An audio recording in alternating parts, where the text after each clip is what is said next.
నేనేం మెసేజ్ ఇస్తానో అది ఆల్రెడీ మీ చేతిలో ఉంది. గత నెలలో మరి మనకి ఇవ్వబడిన ఈ షీట్లో వెనక్కి తిప్పితే లాస్ట్ మంత్ వచ్చిన వాళ్ళకి తెలుస్తుంది. ఇది మీకు ఆల్రెడీ ఉంది, కానీ మరి యథార్థంగా మనస్సాక్షిలోంచి మీలో ఎంతమంది దీని ఇంటికి వెళ్ళిన తర్వాత ఒక 2 సార్లు చూడగలిగాను అన్నవాళ్ళు ఎవరో? నేను మిమ్మల్ని చేయత్తమనలేను, కానీ మనమే చేయత్తమనేటోళ్ళం కదా. కానీ నిజంగా ఎవరు దీన్ని మరలా చూశారు అనేది నాకు ప్రశ్నార్థకమే. ఇది ఒక 5 పైసలు 10 పైసలు షీటు. దీనికి అంత పెద్ద విలువ ఏమీ లేదు, కానీ దానిలో ముద్రించబడిన మాటలు విలువ కలవి అనేవి గ్రహించిన వారు తప్పకుండా దీన్ని పదే పదే చదువుతారని నేను నమ్ముతున్నాను. అలాగూ చదివిన వారు ఇప్పుడు నాకు ఒకరు వచ్చిన వెంటనే చెప్పారు, మీరు ఇచ్చిన షీట్లు ఉన్న సంగతులు మేము పాటిస్తున్నాము, అవి మాకు చాలా మేలుకరంగా ఉన్నాయని వచ్చిన వెంటనే ఆ మాట చెప్పారు. మరి అలాంటి మాట మనం అందరం చెప్పకపోతే దేవునికి లెక్క అప్పగించవలసిన వాళ్ళం అవుతాం. ఈ షీట్ నేను తయారు చేసినప్పుడు ఎవరి మీద రుద్దడానికి నేను దీన్ని తయారు చేయలేదు. వేరే సేవకుల్ని తప్పు పట్టుకోవడానికి లేక వారిని విమర్శించే రీతిగా నిందించడానికి కానీ కాదు. నేను నా హృదయం తెరిచి ఇది తయారు చేసిన తర్వాత చేయి పెట్టి చాలా ప్రార్థన చేశాను. నేను ప్రభువా, ఇన్ని రోజులు నేను దీని మీద కసరత్తు చేశాను, ఇది ఎవరి జీవితంలోనైనా కార్యం చేయకపోతే మరి ఇదంతా వ్యర్థమే కదా అని ఒక భయంతోనే నేను చేశాను. ఇందులో ఉన్న ఏ విషయమైనా సరే నా ప్రాక్టీస్లో లేకుండా నేను వీటిని రాయలేదు. ప్రతిదీ కూడా నేను చాలా ప్రాక్టీస్ చేయడం అసాధ్యంగా ఉంటాయి చాలా. ఇందులో నాకు కూడా అసాధ్యమే. కొన్నిసార్లు మరీ రెగ్యులర్గా నేను ప్రాక్టీస్ చేసేసాను అని కూడా చెప్పలేనటువంటి సంగతి ఇందులో ఉన్నాయి. కానీ ప్రాక్టీస్లో ఉన్నాయి, ప్రాక్టీస్ చేయాలని ఆశలో కూడా ఈ సంగతులు ఉన్నాయి. ఇందులో కొన్ని నెరవేర్చడానికి మరి దేవుడు సహాయం చేస్తూ ఉండగా అందులో నేను కొనసాగుతూ దానివల్ల కలిగినటువంటి నా మనస్సాక్షిలో నా లోపల నేను కలిగి ఉన్న తృప్తి, అలాగే సేవలో శక్తి వంచన లేకుండా పనిచేయగలిగేటువంటి ఆ యొక్క ప్రేరణ, అలాగే ఇవి పాటిస్తూ చేసినటువంటి సేవ ద్వారా వచ్చిన ఫలితాలు ఇవి అందరి జీవితాల్లో కూడా రావాలి అనేటువంటి ఉద్దేశమే తప్ప ఇందులో మరొక ఆలోచన నాకు ఏది లేదు. ఇది దైవజనుడు అనేటువంటి మాటను మనం తిమోతి 2వ పత్రికలో 3వ అధ్యాయం 16-17 వచనాలను ఉటంకించి మనం ధ్యానం చేశాము. దైవజనుడు సన్నద్ధుడు కావాలి అనేది ముఖ్యమైనటువంటి మాట. దైవజనుడు సన్నద్ధుడై తాను పరిచర్య చేయాలి. సన్నద్ధుడంటే ఒక దానికి అది మామూలు సాధారణమైన భాష పదం కాదు. దాన్ని సాధారణంగా మనం ఎక్కువ వాడుకోము. ఒకవేళ మరి గేట్ వేస్తామన్నారు, ఎన్ని గంటలకో తెలియదు నాకు. నేనైతే ఆ భయంతోనే గబగబా వచ్చేసాను. అది పాటించడం కూడా మంచిదే. మరి దైవజ సన్నద్ధుడు అనేది సాధారణమైన భాషా పదం కాదు. అది ఒక ఆర్మీ వర్డ్ అని చెప్పాను, మిలిటరీ మాట. అది సన్నద్ధుడు అంటే కవచము ధరించిన వాడు అని అర్థం. అదే డిక్షనరీ మీనింగ్ కూడా, తెలుగు డిక్షనరీలో ఆ మాట ఉంటుంది. కనుక సన్నద్ధుడు అనే మాట చెప్పినప్పుడు దానికి ఒక ప్రాముఖ్యమైన మరి ఉన్నతమైన మాట ఆ 3వ అధ్యాయం 16-17 వచనంలోనే సేకరించాం మనం ఆ రోజు. దైవావేశము వలన కలిగినటువంటి లేఖనము అనే మాట. దైవజనుడు దైవావేశము కలిగిన లేఖనములను దైవావేశముతో బోధించాలి అని చెప్పుకున్నాం. ఒక పోలీస్ తన ఇంటి దగ్గర ఉన్నట్టుగా మరి తాను డ్రెస్ వేసుకున్నాక రోడ్డు మీద అలా ఉండడు. ఒక ప్రత్యేకమైన బాధ్యత, పౌరుషం, హక్కు, ఒక అధికారాన్ని వాడతాడు. ఇంటి దగ్గర సాధారణంగా ఏ లుంగి బనియన్ వేసుకుని తాను బ్రష్ చేసుకోవచ్చు, లేక ఆరు బయట కూర్చోవచ్చు. ఇంకా భార్య పిల్లలతో లేకొచ్చిన ఇరుగు పొరులతో సమయం సాధారణంగా గడుపుతూ ఉంటాడు. కానీ once he put on his dress, police dress వేసుకున్నాడు అంటే తను పట్టుకోలేము మనం ఇక. అలాగా దైవజనుడు అనేటువంటి వాడు సన్నద్ధుడు అవ్వాలంటే, సన్నద్ధుడు అవ్వడం అంటే సేవాపరమైన కవచము ధరించిన వాడే ఉన్నప్పుడు తను పట్టుకోలేము ఇంకా అన్నట్లుగా తను దేవుని సేవలో సాగుతూ ఉంటాడు. ఆ కవచం ధరించిన తర్వాత అతడు ఒక అసాధారణమైన వ్యక్తిగా మార్చబడ్డం మనం గమనిస్తాం. ఈయన మనవడే అన్నట్టుగా ఉండడు ఆ పోలీస్ ఆయన. కొందరు ఇలాగో అంటుంటారు కదా, పోలీసోడితో స్నేహం చేయొద్దంటారు. ఎందుకు? వాడికి అసలు దొంగ దొరకకపోతే మనల్ని టెంపరీగా నువ్వు ఒప్పుకోరా, తర్వాత ఇడిపింతానులే అంటాడట అని చెబుతారు. కానీ అలాగా కాబట్టి ఇక్కడ ఉన్నారేమో, వెరీ సారీ ఒకవేళ. కాబట్టి అంటే మనం ఒక ఉదాహరణ తీసుకుంటున్నాం, పోలిక చూస్తున్నామంతే. కనుక ఇది ఆ విధంగా మనం సన్నద్ధులము అయి పనిచేయాలి. అందులో మరి 1, 2, 3, 4, 5 వాటిని బైఫర్కేట్ చేసి దైవజనుని జీవన శైలి, దైవజనుడు సేవలో, దైవజనుని వాక్య జ్ఞానం, దైవజనుని సేవాభివృద్ధి, దైవజనుని మరణానంతర పరిచర్య, మరణించిన తర్వాత కూడా మనం చేసే పరిచర్యలు ఉన్నాయి. బ్రతికుండగా అంటే మరణించిన తర్వాత మనం దెయ్యమై చేస్తామని కాదు, కానీ బ్రతికుండగా దైవజనుడిగా చేసింది మన మరణానంతరము అది ఇంకా కొనసాగుతూనే అనేక మందిలో జీవిస్తుంటుంది. తరువాత మరి వెనకకు దాన్ని తిప్పితే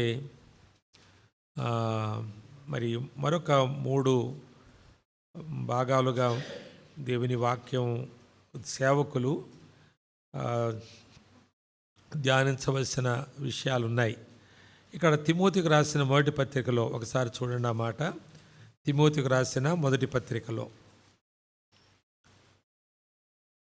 4వ అధ్యాయము 16వ వచనంలో, నిన్ను గూర్చియు నీ బోధన గూర్చియు జాగ్రత్త కలిగియుండుము. నిన్ను గూర్చియు నీ బోధన, నిన్ను గూర్చి నీ బోధన గూర్చియు, నిన్ను గూర్చియు మొదట, తర్వాత నీ బోధ. కనుక సేవకులమైన మనము మరి దాన్ని తిరగేసామేమో, ఒకవేళ మన బోధన గురించి జాగ్రత్తగా ఉంటున్నామేమో, కానీ మన గురించి జాగ్రత్తగా ఉంటున్నామా అనే ఒక ప్రశ్న మనం పాత నిబంధనలో ఉన్నప్పటికీ నేడు దాన్ని మనం అన్వయించడానికి అనుకూలంగా ఉన్న ఒక భాగం హెచ్కేల్ గ్రంథములో 22వ అధ్యాయం, హెచ్కేల్ గ్రంథం 22వ అధ్యాయము 25 నుండి 30 వరకు ఉన్న భాగంలో నేను చూపిస్తాను. మీరు తీస్తే ర్యాండమ్గా నేను చెబుతాను, అది గమనిద్దాం. మనం టైంని బట్టి కొంచెం వేగంగా అక్కడ వెళదాం. 25వ వచనంలో మరి నిన్ను గూర్చియు నీ బోధన గూర్చియు అనే మాట చూచినప్పుడు మరి మనము నీ బోధన గూర్చియు, తర్వాత ఖాళీ ఉంటే నిన్ను గూర్చియు అన్నట్లుగా సేవకులు మరి తమ వ్యక్తిగత జీవితాల విషయంలో ఉదాసీనంగా ఉన్నట్లుగా చాలా స్పష్టంగా చాలామంది జీవితాల్లో కనబడుతుంది. Couple of days back, 3-4 days back అనుకుంటా, 2 రోజుల క్రితము ఒక ఆవిడ అనంతపూర్ జిల్లా నుంచి నాకు ఒక క్లిప్పింగ్ పంపించింది. ఏమండి వింటున్నారా? రెఫరెన్స్ మళ్ళీ చెప్పాలా? ఊరికే తీయపోతే పెద్ద పర్వాలేదు, కానీ మాట్లాడకండి. ఏం చెప్పారు అని పక్కోళ్ళు అడుగుతున్నారు కదా, మరి పక్కోళ్ళు విన్నట్టుగా మీరెందుకు అనలేదు? పక్కోళ్ళు విన్నారని మీకు అంత నమ్మకం ఉంది కదా, మీరెందుకు అనలేదు? ఏమండి ఇస్సాక్ గారు, కరెక్టేనా? కొంచెం జాగ్రత్త పడదాం, వినకపోతే పర్లేదు, తర్వాత రాసుకుందాం. ఇప్పుడు ఊరికే మాట్లాడితే మరి నేను మౌనంగా ఉండాలా? మరి సిద్దిపేట నుంచి ప్రకాష్ గారు వచ్చారండి. సిద్దిపేట అమెరికా లాగా ఏం గొప్పదా అంత మీరు అటెన్షన్ పే చేయడానికి? అమెరికా వచ్చుంటే అటెన్షన్ పే చేస్తాం ఇలాగనుకొని, సిద్దిపేటే కదా అన్నట్టుగా ఉంటున్నారా మరి? సరే, ఆ ఊరితో నాకేం సంబంధం లేదు. నా పేరు నా సేవ తోనే నాకు సంబంధం, అంతే. సరే, మంచిది. 25వ వచనములో ప్రవక్తలు ఉన్నారు. 26వ వచనంలో, ఎందులో 22, 25లో ప్రవక్తలు ఉన్నారు, 26లో యాజకులు ఉన్నారు, తర్వాత 27లో అధిపతులు ఉన్నారు, అలాగే 29లో జనులు, సామాన్య జనులు ఉన్నారు.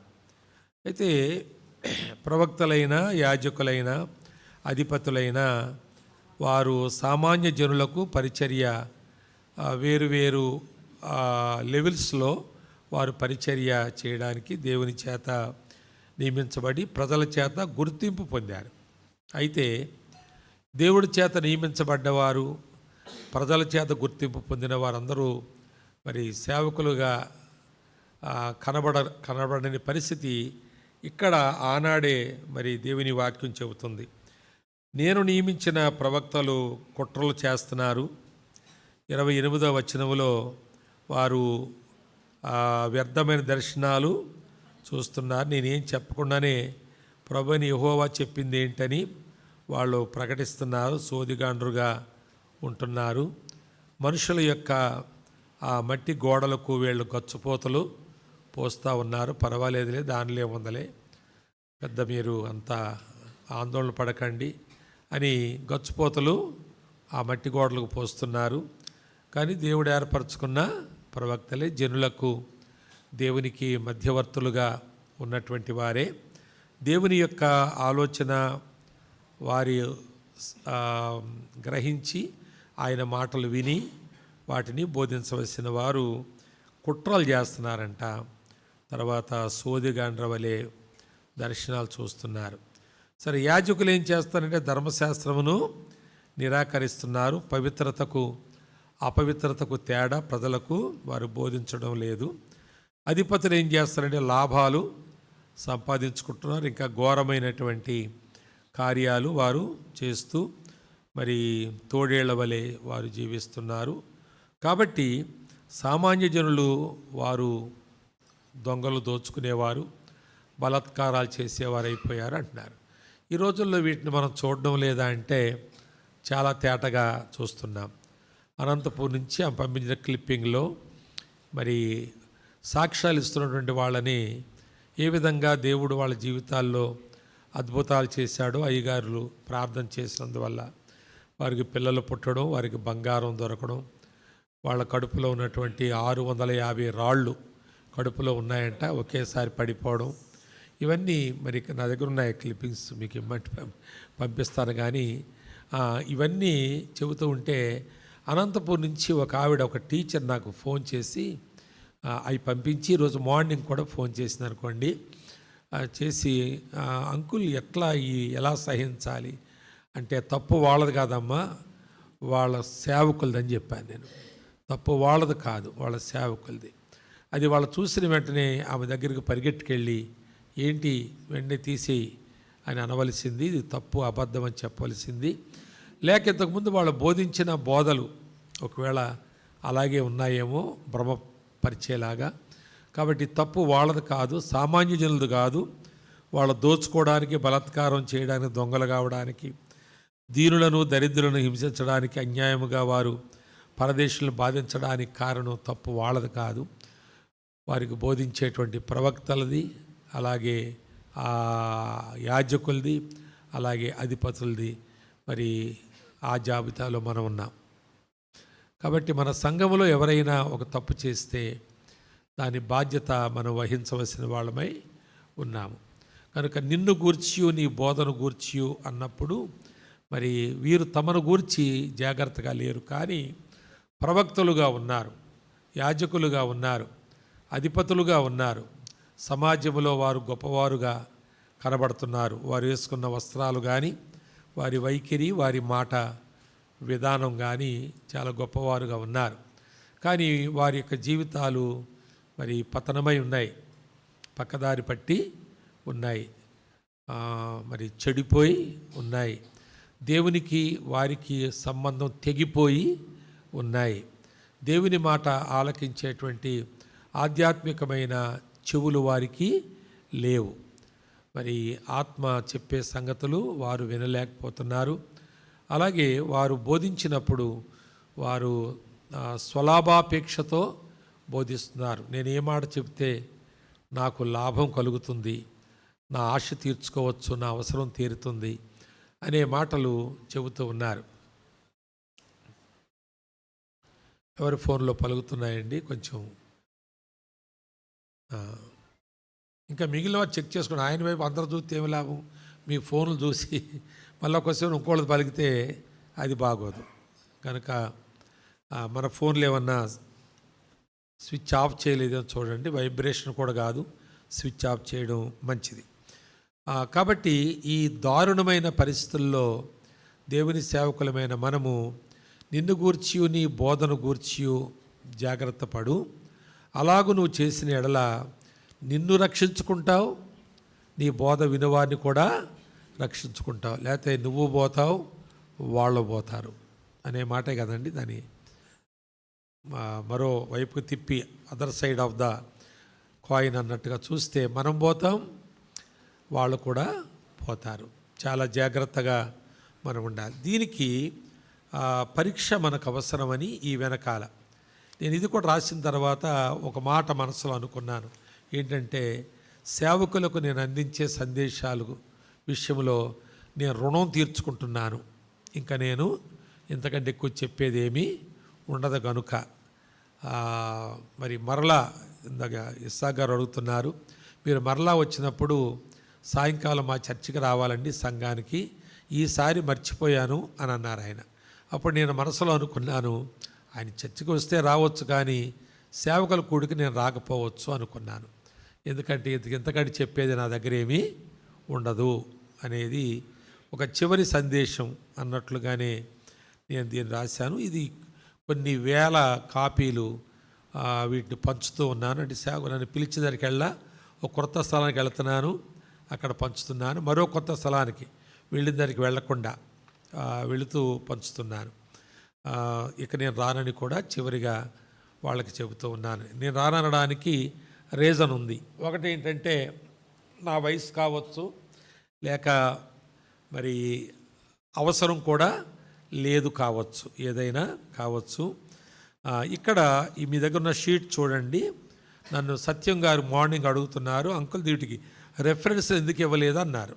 అప్పుడు నేను అన్నాను, ఎవరికి వాళ్ళే రెఫరెన్స్లు, దీనికి మీకు మీరే రెఫరెన్స్లు. దీనికి మళ్ళీ ఇంకొక ఉదాహరణ బైబిల్లోంచి తీసి ఎక్కడో అంతా క్రోడీకరించి చెప్పబడి అని ఆయనతో చెప్పిన మాట ఏంటంటే, వారి మనసాక్షిలో నుండి వీటికి ఆన్సర్స్ ఇవ్వాలి. ఎవరికి వారు, నేనైనా మీరైనా మరెవరైనా మనసాక్షిలోంచి వీటికి ఆన్సర్స్ ఇవ్వాలి. కనుక ఏ సేవకుడు ఏ సేవకురాలు తమకు తామే రెఫరెన్స్ అయి ఉన్నారు. ఇందులో ప్రారంభంలో ఓ దైవజనుడా అన్న తర్వాత నీ అనుదిన చర్యలు ఆధ్యాత్మిక పరిధిలోనే ఉంటున్నాయా?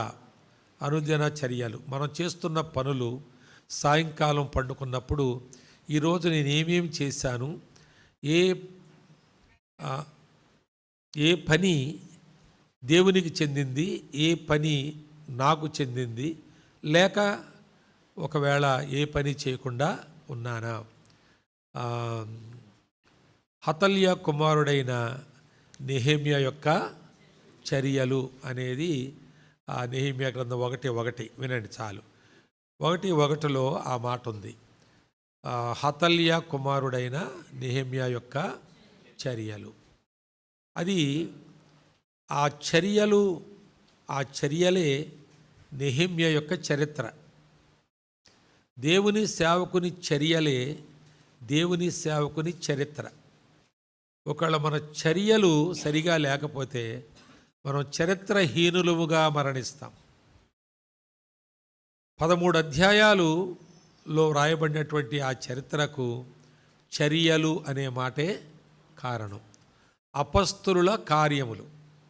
క్రొత్త నిబంధనలు ఎలాగుందో పాత నిబంధనలో నెహెమ్యా యొక్క చర్యలు అలాగున్నాయి. కనుక పాత నిబంధనలో కూడా ఒక అపస్తుల కార్యం ఉన్నట్లుగా మనం అదంతా చదివితే మనకు అర్థమవుతుంది. దానికి పోలికలు కూడా చాలా ఉంటాయి. ఒక 50 పోలికలు చేయొచ్చు మనం అపస్తుల కార్యంలో. ఈ నెహెమ్యాలో ఉన్న చర్యలు, అపస్తుల కార్యంలో ఉన్నటువంటి కార్యాలు ఒక 50 మినిమం. నాబోటోడు ఏ థియాలజీ అది ఎరగని వాడిని కాబట్టి అలా నేను చేయొచ్చు. అది ఎరిగిన వాళ్ళు ఇంకెక్కువ పోలికలు చేయగలుగుతారు. మీలో చాలామంది విజ్ఞులు ఉన్నారు.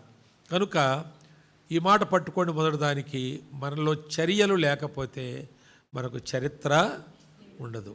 మనం చరిత్ర ఎంత గొప్పది కావాలనుకుంటే మనం అనుదినము అన్ని చర్యలు మన ద్వారా జరగవలసి ఉంది.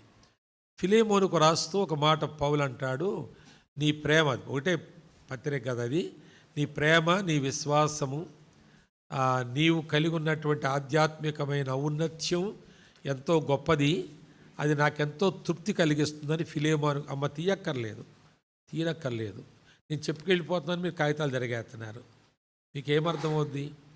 తీయమన్నప్పుడు చెబుతాను, ఎవరన్నా ఒకళ్ళు తీసి చదివితే కూడా మిగిలిన తీయక్కర్లేదు. ఇంకా అది నాకు సరిగా జ్ఞాపకం లేకపోతే సహాయం అడుగుతాను.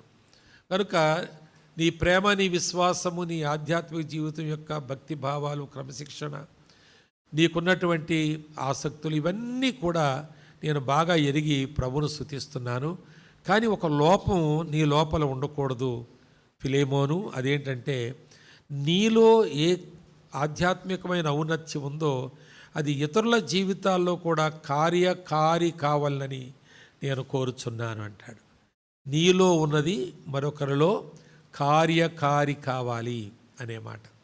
ఇందులో మనకు 5వ మాటగా, నీ మరణానంతరం నీవు ఎవరికైనా మాదిరిగా మిగులుతావా లేక మరువబడి మరుగైపోతావా? ఇది మనసాక్షిలోంచి ఆన్సర్ చేయాలి వీటికి. అంటే మనలో ఉన్నది మరొకరిలో కార్యకారి కాకపోతే, ఒకసారి కోయంబత్తూరు దగ్గర ఉడంచిత్రం అని ఒక హాస్పిటల్, మిషన్ హాస్పిటల్ ఉంది. అది నేను ఒక విజిట్కి వెళ్ళాను. నేను కేరళ నుంచి వస్తూ ఆగాను ఒకసారి అక్కడ మాకు ఒక మిషన్ హాస్పిటల్ ఉంది, కొంచెం అక్కడ మాట్లాడదామని వెళ్ళినప్పుడు అక్కడ లతా పాల్ అనేటువంటి హాస్పిటల్ సూపరింటెండెంట్, అప్పటికి సూపరింటెండెంట్గా చేస్తున్న ఓల్డ్ ఏజ్డ్ లేడీ ఛాంబర్కి వెళ్ళాను నేను. ఆవిడతో మాట్లాడుతున్నప్పుడు, మేడం ఎట్లా హాస్పిటల్ అది ఎలా రన్ అవుతుందంటే, తనేమందంటే, నా సీనియారిటీని బట్టి, నాకున్న కొన్ని ఎక్స్పీరియన్సెస్ని బట్టి వాళ్ళను సూపరింటెండెంట్గా చేశారు, కానీ నేను దాని మీద కాన్సన్ట్రేట్ చేయడం లేదు. నా నెక్స్ట్ లెవెల్లో ఉన్న వాళ్ళు చూసుకుంటున్నారు అదంతా. కానీ నేను దేని మీద చేస్తానంటే, దేవుడు నాకు అనుగ్రహించిన ఈ వైద్యపరమైన ఆ యొక్క నైపుణ్యతను నేను మరొకరిలో ఇంజెక్ట్ చేసి, వేరే వారిలో పోసి, నా మరణానికి ముందు నేను ఏ నైపుణ్యత కలిగి ఉన్నానో మరొకరిని అలా నైపుణ్యులుగా చేయాలని ఆ చివరి ప్రయత్నాల్లో ఉన్నాను. 62 years ఆమెకి అప్పటికి. ఇంకా she is there, still there. East గోదావరిలో ఉన్నారు ఇప్పుడు. మొన్నోసారి మా హాస్పిటల్ కూడా వచ్చారు ఆవిడ. మరి ఒక డెడ్ మిషన్ హాస్పిటల్ని రివైవ్ చేయడానికి వెళ్ళింది ఆవిడ అక్కడికి. ఇప్పుడు రివైవ్ చేసింది అక్కడ. కనుక నాలో ఏ నైపుణ్యత ఉందని అందరూ నన్ను సూపరింటెండెంట్ చేశారో, లేక నన్ను గౌరవిస్తున్నారో, కొన్ని స్పెషల్ కేసెస్కి ఆ ఎక్స్పెక్టెన్సీ నాలో ఉన్నది ఉపయోగపడితే ఆ వ్యాధి బాగుపడద్దా, పేషెంట్ పోతాను అనుకుంటున్నారో, ఆ నైపుణ్యతను మరొకరిలో పోయుటకు నేను ఈ కాలంలో వర్క్ చేస్తున్నాను. సీరియస్గా వర్క్ చేస్తాను దాని మీద. దానికి 3-4 సెలెక్ట్ చేసుకున్నాను, వారి కోడాయిస్ తిరుగుతున్నాను అని చెబుతుంది. ఒక దేవుని సేవకుడుగా నన్ను కొంచెం ఇలా మాట్లాడినప్పుడు నేను రఫ్గా అంటున్నాను అనుకోవద్దు. మనం చచ్చే ముందు చచ్చే ముందని మీకు కోపం రాకూడదు, ఎందుకంటే అందరూ చచ్చిపోయేవాళ్ళు కాబట్టి. నేను శాపం పెట్టడం కాదు, అది ఉండనే ఉంది. ఆదాముకు సంప్రాప్తమైన మరణం మనకు కూడా అది ఉండనే ఉంది, వాక్యానుసారమేది. మనం చచ్చే ముందు నాలాంటి ఒక సేవకుడిని తయారు చేయాలి అని కాకపోతే, నువ్వు చచ్చాక నేను చచ్చాక మనం మరువబడి మరుగున పడతాం, మన జ్ఞాపకాలిక ఉండవు. కనుక ఇప్పుడు మన సేవలో గంతులు వేయడం కాదు, సేవలో మనం ఘనపరచబడడం కాదు, సేవలో ఉన్న ఈ కాలంలో మనము అందరికంటే గొప్పవాళ్ళమని అనిపించుకునే ప్రయత్నం చేయడం కాదు. మనం చచ్చాక మనలాంటి వాడు ఒకడు బతకాలి. ఎవడాడు?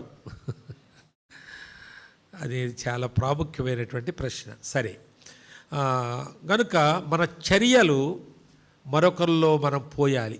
మన చర్యలు మరొకరు. ఇక్కడ ఒక మాట గమనించండి, నెహెమ్యా చరిత్ర రావడానికి కారణం రాజు గిన్నె అందించడం కాదు. రాజు గిన్నె అందించే నందువల్ల ఆయన చరిత్రలోకి వచ్చాడా? లేదు. ఎందుకంటే రాజు గిన్నె అందించేవాడు ఆయన ముందు కూడా ఉన్నాడు కదా. ఎవరైనా నెహెమ్యా ముందు రాజు గిన్నె ఎవరు అందించలేదా? ఎవరైనా?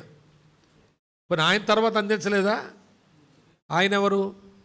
చరిత్ర లేదా వాళ్ళకి. కాబట్టి ఈయనకి ఎందుకు వచ్చింది చరిత్ర అంటే, గిన్నె వదిలేసినందుకు, గిన్నె అందించినందుకు కాదు ఆయనకు వచ్చింది చరిత్ర. కనుక మన చర్యలు ఏవి దేవుని కొరకు, ఏవి మన కొరకు అనే మాట, అది చాలా ప్రాముఖ్యమైన విషయం. ఒక సేవకుడిని, ఒక యవనస్తుడు, నేనున్నాను అక్కడ, కానీ నేను కారులో ఉన్నాను, తను దిగిన సేవకుడు కలిశాడు, ఏదో పని మీద ఆగవలసి వచ్చింది. ఆ గ్రౌండ్ అంతా బాగు చేస్తున్నారు. ఏంటి అన్న, ఏంటి ఇదంతా బాగు చేస్తారు? సేవకుడిని అడుగుతున్నాడు. ఈయన సేవకుడు యవనస్తుడు కూడా. ఏంటి ఇదంతా ఇలాగ ఇంతమంది పనులు అంటే చర్చ్ మెంబర్సే. ఏంటి ఇలా చేస్తారంటే, పాప పెళ్ళి కదా, మా అమ్మాయి పెళ్ళి కదా అని. సరే అని, ఎట్లా పరిచర్య ఎలాగున్నాయి అని ఏదో అడుగుతుంటే, ఎక్కడ పరిచర్య అండి, నెల రోజుల నుంచి ఇదే పని మాకు, ఇంకా ఆడికి చరిత్ర ఏముంటుంది? వాడు చచ్చాక ఈ యవనస్తుడు ఏం చెప్పుకుంటాడు? అబ్బా, ఏమి అమ్మాయి పెళ్ళి 2 చిటికల్లో చేసి, మళ్ళీ ఏదో అమ్మాయి ఉంది కాదు పెళ్లి చేయాలి కాదు చేశాడు 2 చిటికల్లో, మళ్ళీ పరిచర్యలో సాగిపోయాడు అని ఆ ఈ యవనస్తుడు సేవకుడు చెప్పుకోగలడా?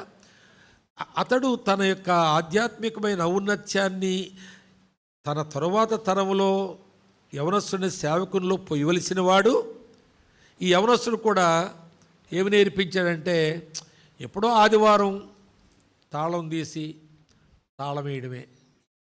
తాళం తీసి లోపలికి వెళ్ళి కొంతసేపు, మన సాంప్రదాయం ఏంటంటే ఆయన ఏది బోధించినా ఎవడేం అడగడం. ఆపండి పాస్టర్ గారు, మీరు చెప్పింది అలా కాదు కదా అని అంటే ఎవరున్నారండి?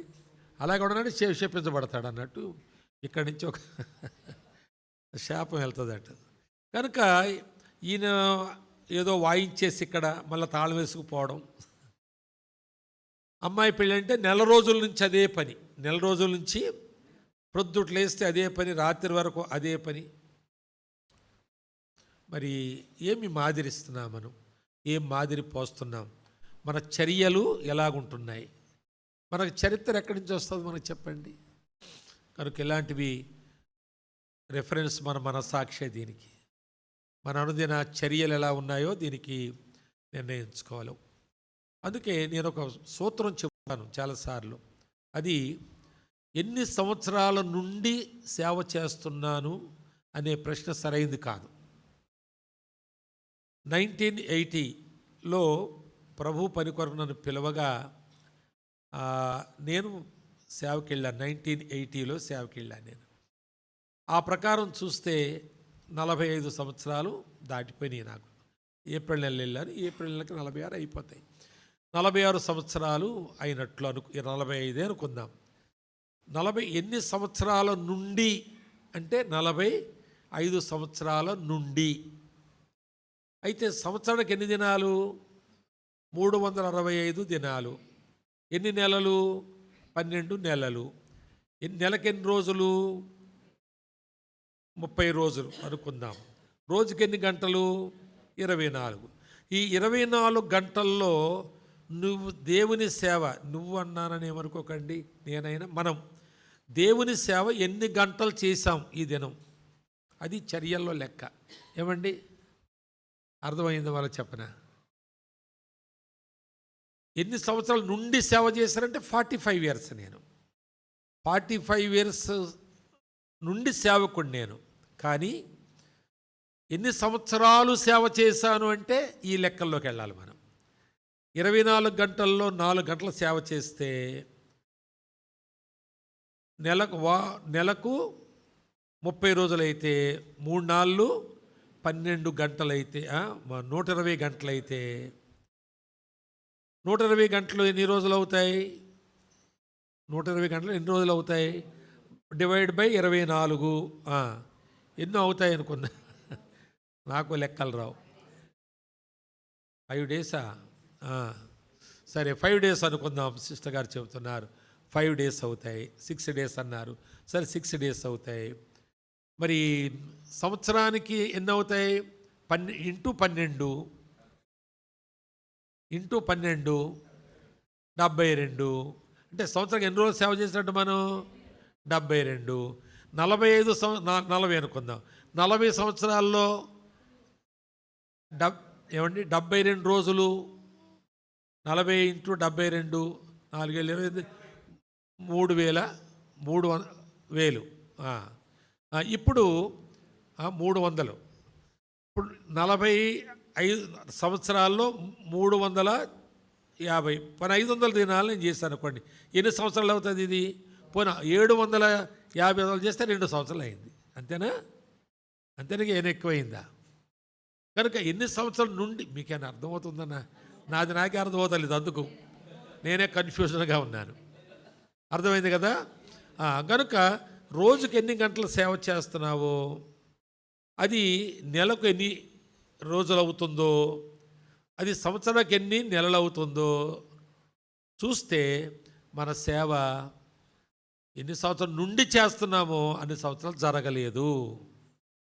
దానికి 10వ భాగం కూడా 10వ భాగం ఇవ్వకపోతే వాళ్ళ పుచ్చ ర్యాక్ కొడుతుంటాం మనం. మరి మనల్ని ఎవడు ర్యాక్ కొట్టాలి? ఏమండి, ఎవడు ర్యాక్ కొట్టాలి? మన పుచ్చే చెప్పండి. వాళ్ళు ఎన్నో మాట్లాడేస్తాము. డాక్టర్ల దగ్గరికి వెళ్ళిపోతారు, జబ్బులు వచ్చేస్తాయి, మీకు క్యాన్సర్లు వచ్చేస్తాయి, డబ్బులు 10వ దశ బాగోకపోతే డాక్టర్లకు చెల్లింతారు, లేకపోతే దొంగడు ఎత్తుకుపోతాడు, ఆడు చైన్ స్నాచర్ పట్టుకుపోతాడు. ఏవో చెప్పేస్తామని వాళ్ళకి.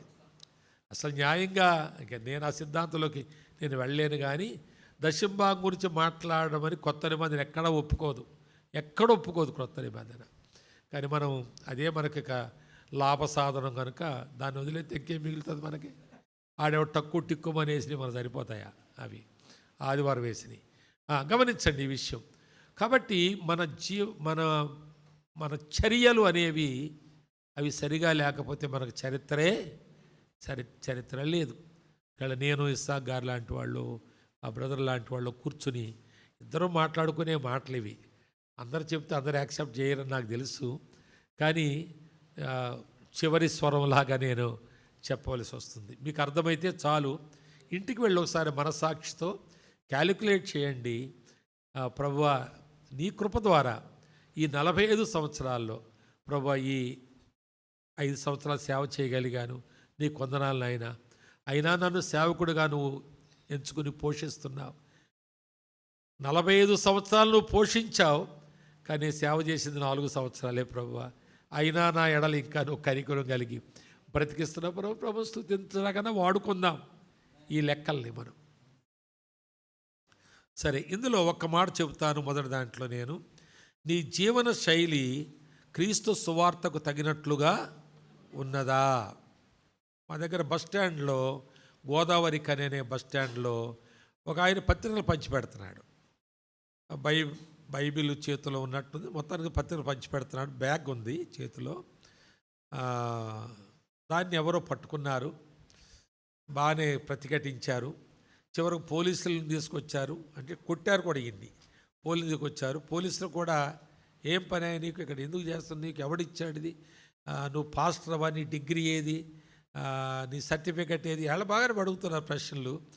అందులో ఒక ఆయన ఏమంటాడంటే, అసలు ఈయన చూస్తుంటే ఈడు వైఖరి ఎలాగుంది, వీడిని చూస్తుంటే ఈడు పాస్టర్లాగా ఉన్నాడా అంటే, పాస్టర్లే చేస్తారని పబ్లిక్ తెలుసు కదా, వీడు ఎలాగున్నాడు చూడండి అంటే, నేను కూడా ఒక స్టేర్ చూశాను, అందులో పెట్టారు యూట్యూబ్లో. చూస్తే అవును అదోలాగున్నాడు మనిషి. ఆ హెయిర్ స్టైలు, ఆ ఇన్షర్టు, ఆ షూ, అతని విధానం చూస్తే ఒక హంబుల్ మ్యాన్ లాగా, ఒక భారం కలిగిన వాడుగా, ఒక ఆత్మ నశించిపోతుందే అనే దుఃఖం, వేదన, ఒక బాధ్యత కలిగి ఈ బస్టాండ్లో ఇంతమంది ఉన్నారు, వీరికి నేను స్వార్థ చెప్పాలి, ఎలాగ చెప్పాలి అనేటువంటి ఒక మోకాళ్ళు ఉన్న ఒక సమయం, ఒక స్థలంలో ఎక్కడో ఉండి వచ్చిన వ్యక్తిలాగా అతను కనబడలేదు. వాళ్ళు అంటున్నారు ఆ పని, ఆ మాట, వీడు సేవకుడిలాగా ఉన్నాడు, వీడు పాస్టర్లాగా ఉన్నాడా అంటున్నారు. కనుక చాలామంది వైఖరి దేవుని సేవకుని వైఖరి కాదు. వాళ్ళ యొక్క జీవన శైలి సువార్తకు తగినట్లుగా లేదు.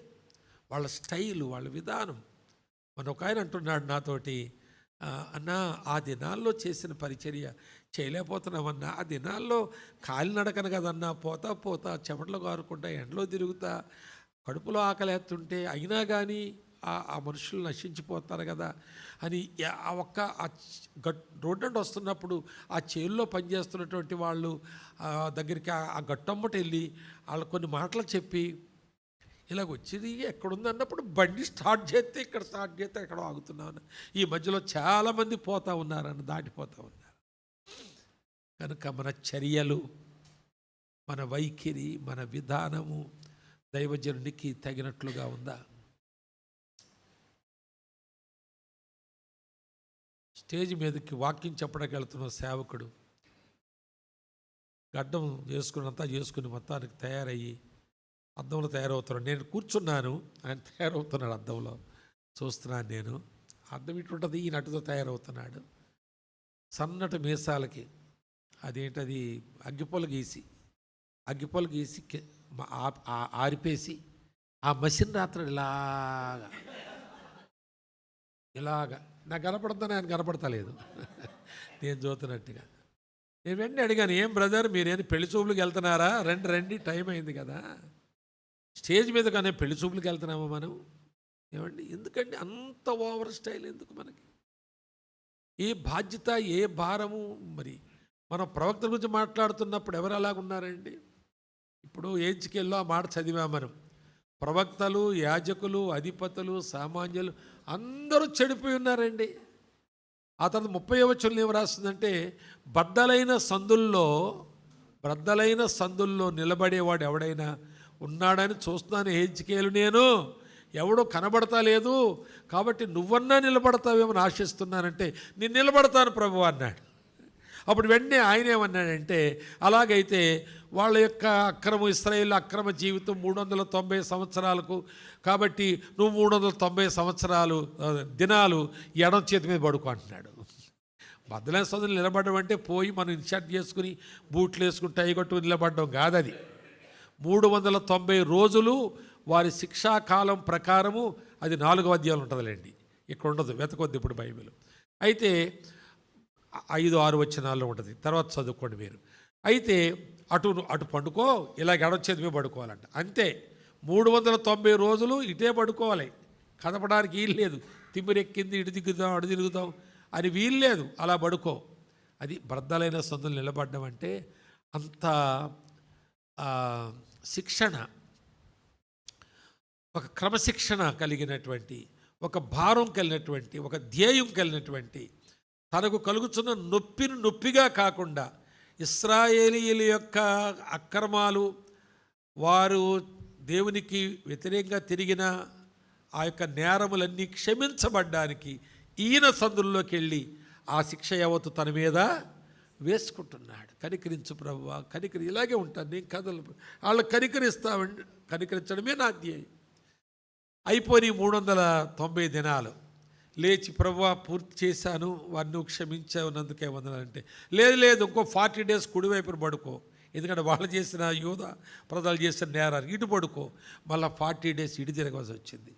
ఏమంటే బద్దలైన సందులు నిలబడ్డం అంటే వెళ్ళి మనం మీసాలు దువ్వుకుంటా, అగ్గిపుల్లలు రాసుకుంటా, రంగులు వేసుకుంటా. చాలామంది సేవకులు ఒక్క వెంట్రుకు తెల్లబడినవరండి.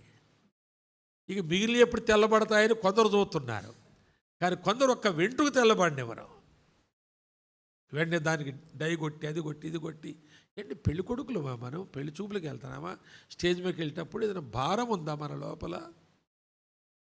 ఒక బాధ్యత కలిగి ఉన్నామా? ఏంటి మన వైఖరి అనేది ఆ ఒక్క మాట నేను మొదటి 5 మాటల్లో తీసుకుంటున్నాను. తరువాత మరి 2వ భాగంలో దైవజనుడా అనే మాటలో ఒక 3-4 విషయాలు మనం చూడాలి.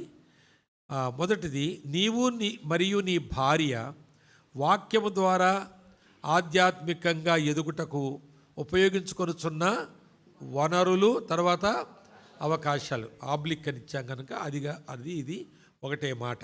వనరులు ఏంటి, అవకాశాలు ఏమిటి? నీవు నీ భార్య. చాలామంది సేవకుల భార్యలు వారు వంట పనికి, ఇంటి పనికి మాత్రమే పరిమితమై ఉన్నారు. అవి చేయాలి తప్పకుండా, కానీ పరిమితము కాకూడదు. వారు చదువుతున్న పుస్తకాలు ఏంటి, నీ భార్య చదువుతున్న పుస్తకాలు, మీరిద్దరూ కలిసి వింటున్నటువంటి ఒక దైవజనుని వాక్యం ఏంటి, ఒక వాట్సాప్లో ఏదైనా లేక యూట్యూబ్లో ఏదైనా మెసేజ్ వస్తున్నాయేమో, అవసరం బట్టి అలాంటి నువ్వు కలిసి కూర్చుని ఆలకిస్తున్నారా? మీరిద్దరూ కలిసి ఒక మీటింగ్కి వెళ్ళి, మరి ఇక్కడికి దైవజనురాలు అని అక్కడ ఫ్లెక్సీల మీద అదేంటారా, ఫ్లెక్సీ అంటారా, అలాంటి దాని మీద వేశారు. అక్కడ సేవకురాళ్ళు అనేసారా, చాలా మర్యాదగా వేశారు. మరి అందరు తీసుకొచ్చారా? నేను పోయి వస్తాను, నువ్వు ఉండు. ఈ విధంగా నీవు మరియు నీ భార్య ఇద్దరూ కలిసి ఆధ్యాత్మికంగా ఎదుగుటకు మీరు అనుసరిస్తున్న లేక పొందుతున్న సలహాలు కాదు, వనరులు, అవకాశాలు ఏమిటి అనేటువంటి మాట. ఏమిటి? ఏమనున్నాయా? ఎప్పుడో ఒకసారి ఏదైనా విందుంటే పాస్టర్ అమ్మగారు ఒకసారి మా అబ్బాయి పెళ్ళికి ఆ అమ్మాయిని చూసా ఉంది. ఆ అమ్మాయి పెళ్ళికి పెళ్లి కూతురు చేయాలంట. పెళ్లి కూతురు పాస్టర్ అమ్మగారు చేయాలంట. అలాంటప్పుడు పాస్టర్ గారు అమ్మగారు వస్తున్నారు. పాస్టర్ అమ్మ చేయాలంటే ఆ ప్రొద్దుడు లేచి ఈ అమ్మాయి ఆమె ఎంఎస్సి ఫిజిక్స్లో గోల్డ్ మెడలిస్ట్. ఇవన్నీ నాకు తెలియలేండి, అందుకు మా అబ్బాయికి ఏం చేయలేదు. పెళ్ళాక తెలిసింది నాకు ఆ సంగతి, గోల్డ్ మెడలిస్ట్ అని. ఆమె బీఎస్సీ చదువుతుండగా మా బ్రాంచ్ చర్చ్కి వచ్చేది, అంతే ఎరుగుతుంది నేను. అది ఎంఎస్సీ అయింది, గోల్డ్ మెడలిస్ట్ అయింది, లెక్చరర్ అయింది, నాకు తెలియవు ఆ సంగతులు అసలు. కానీ ఒక అమ్మాయి ఉండేదని నా భార్యకి చెప్పాను. అడిగి చూద్దాం అని వాళ్ళ తండ్రిని అడిగాను ఫోన్లో. అలాగా అమ్మాయి పెళ్ళేది. సరే, ఈ అమ్మాయి వాళ్ళ అమ్మ అందంట, అమ్మ నువ్వు రెడీ అవ్వు, పాస్టర్ అమ్మ గారు స్నానం చేస్తాను నీకంటే, నేను స్నానం చేస్తాను మమ్మీ అందంట. కాదు, పెళ్లి స్నానం అంట. పెళ్లి స్నానం ఏముంది, మళ్ళీ నన్ను కడగడమే కదా, నేను నీళ్లు పోసుకోవడమే కదా, పెళ్లి స్నానం ఏంటో అందులో. కాదు, చీర పెట్టాలి, పెళ్లి స్నానం చేయించుకున్నాక చీర పెట్టాలి, ప్రార్థన చేసి వెళ్తా అంటే చీర పట్టుకెళ్ళి ఇచ్చొస్తానని పట్టుకెళ్ళిందంట. ఇచ్చిరావడానికి అంటే చీరల కొరకున్నాము మేము, పెళ్లి స్నానం చేయడానికి రమ్మని మీ అమ్మ కబురు పెడుతుంది, నువ్వు చీర పట్టుకొచ్చావంటే. కాదా అంటే నేను చేశాను స్నానం, మీరు చేయించేది కూడా స్నానమే కదంటే, తీసుకెళ్ళు అక్కర్లేదు మాకు అంటే పాస్టర్లు అందుకు మరికొస్తున్నారనమాట. ఇంకా కొన్ని పనులకు వాడుకుంటున్నారు. కానీ దేవుని సేవలో నీవు పాస్టమ్మ గారు ఒక త్రాసు పట్టుకుని సమానంగా పెరగకపోతే మీ ఇద్దరి మధ్యలో తేడాలు ఉన్నాయని అర్థం, గొడవలు ఉన్నాయని అర్థం, పరిచర్యలో ఒకరికున్న భారం ఒకరికి లేదని అర్థం, లేక ఒకరికొకరు సహకరించుకోవట్లేదని అర్థం. కేవలం ఇతర భార్యాభర్తల కంటే మీది మేలైన దాంపత్యం కాదని అర్థం. కనుక భార్యాభర్తలు ఒక తూకం పట్టుకుని, ఒక త్రాసు పట్టుకుని, వారు ఒక భర్త ఇందులో ఉంటే భార్య ఇందులో ఉంటే సమానంగా తూగే వరకు ఒకరి బాధ్యత ఒకరు తీసుకోవాలి. ఆ విధంగా పెరిగినప్పుడు ఆ పరిచర్య నమ్మకంగా కొనసాగుతుంది. మనకు బెస్ట్ ఎగ్జాంపుల్ అకుల ప్రిస్కిల్లాలు ఉన్నారనుకుంటా కదా. వాళ్ళ మన బెస్ట్ ఎగ్జాంపుల్గా తీసుకుని నీవు నీ భార్య ఆ విధంగా ఆధ్యాత్మిక విషయాల్లో సమానంగా, అపోల్లోను కూడా వారు వాక్యంతో శాసించినటువంటి గనులు కాదా. మరి వారిద్దరి అకుల ప్రిస్కిల్ అని చోట్ల చూడడం, మనం కొన్ని చోట్ల ప్రిస్కిల్ అకుల అని ఉంటుంది, కొన్ని చోట్ల మనం మరి వాళ్ళ గురించి సంఘాన్ని గురించి మాట్లాడేటప్పుడు కూడా వారి ఇంట ఉన్న సంఘమునకు వందనములు చెబుతున్నాను అంటూ అన్యజనుల్లో ఉన్నవారు కూడా వారికి వందనములు చెప్పవలసినటువంటి బాధ్యత లేకపోతే మనసు వారు కలిగి ఉన్నారని చెప్పి రోమాపత్రికలో పౌలు రాస్తాడు 16వ అధ్యాయంలో. కనుక మరి భార్య భర్తలు మీరు అలా ఉన్నారా అనేది ప్రశ్నగా తీసుకోండి. తర్వాత లాస్ట్ టైం నేను గాలిపటాల గురించి మాట చెప్పినట్టున్నాను, మీకు చెప్పానా? లాస్ట్ టైం వచ్చిన వాళ్ళకి గుర్తుందా? గాలిపటం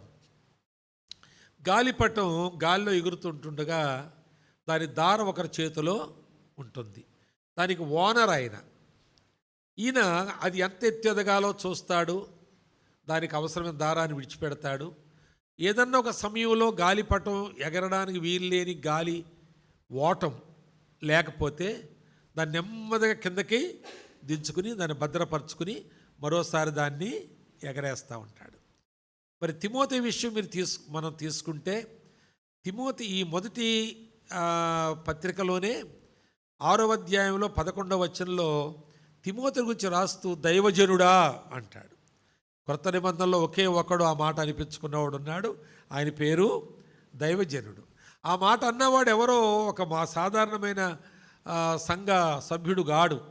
ఆయన అనేక సంఘాలు స్థాపించిన ఉద్దండుడైన సేవకుడగు పౌలు ఆ మాట అన్నాడు, దైవజనుడని. దైవజనుడా అని ఆయన అన్నాడు. కానీ ఈ ఉత్తరం ప్రారంభం నుంచి రాస్తున్న సంగతులు చూస్తూ మనం 4:16 దగ్గరకు వచ్చినప్పుడు నిన్ను గురించి జాగ్రత్తగా ఉండు, నీ బోధన గురించి నువ్వు దైవజనుడు కానీ నేను గుర్తిస్తున్నాను అంటే, ఈయన ఆ గాలిపటాన్ని గత 20 సంవత్సరాల్లో తిమోతి తన దారాన్ని పౌలు చేతిలో పెట్టుకున్నాడు కనుక ఆయన దాన్ని ఎంత ఎత్తి ఎగరేశాడంటే దైవజనుడా అన్నంత ఎత్తు ఆయన పెంచుకుంటా వచ్చాడు. అంత ఎత్తుకు ఎగరేశాడు ఆయన. ఎప్పటికప్పుడు ఆ గాలివాటాన్ని బట్టి ఆయన చేతులున్న దారం ద్వారా తిమోతిని ఆయన భద్రపరుస్తున్నాడు. ఒకవేళ తిమోతి ఏనాడైనా నేను దీన్ని తెంపుకుంటే ఇంకొంచెం నేను పైకి వెళ్తాను, పైకి వెళ్ళిస్తాను, కిందకు లాగుతున్నాడు నన్ను అనుకుని తెంపుకుంటే పైకి వెళ్తాడా? వెళ్తాడు, కొంచెం వెళ్తాడు. కానీ తర్వాత ఎక్కడ పడతాడో ఆయన తెలియదు, ఏమవుతాడో తెలియదు. జీవితంలో ఇంకెన్నడూ ఆ గాలిపటం ఎగరదు. ఆ దారం ఒకరి చేతిలో ఉండుట, అది ఈ రెండవ మాట.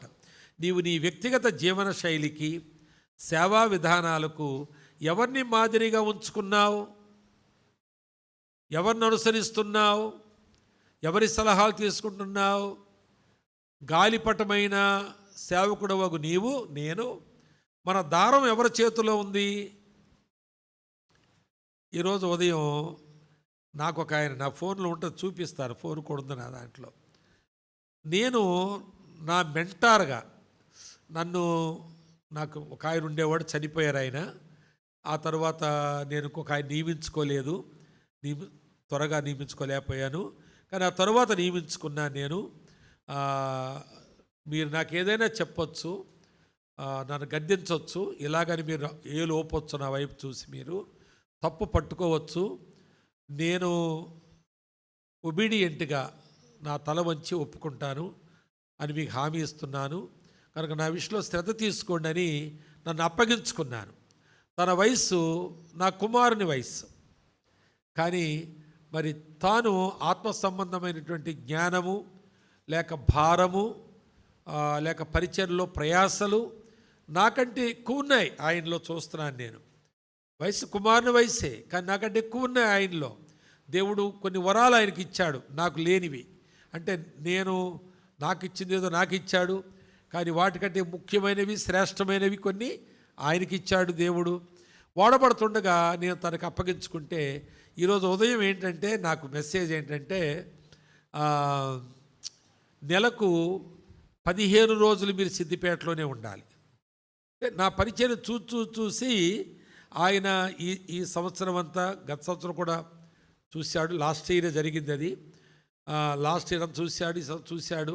నాకు ఒక సలహా ఈరోజు నా ఫోన్లో ఉంది, నేను సత్యం గారు చూపిస్తాను, చూస్తే మంచిది. ఆయన 15 రోజులు మీరు సిద్దిపేటలోనే ఉండాలి. 10 రోజులు మీరు ఐటినరీ ఏదైనా ఉంటే మీరు బయటకు వెళ్ళాలి.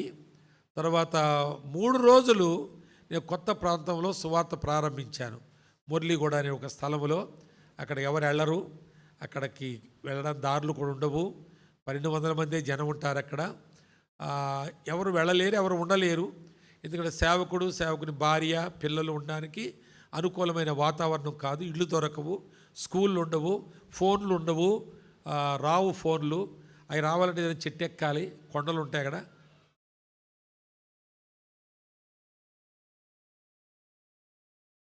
ఇంకెవరైనా ఉన్నారండి ఇలాంటి వారు?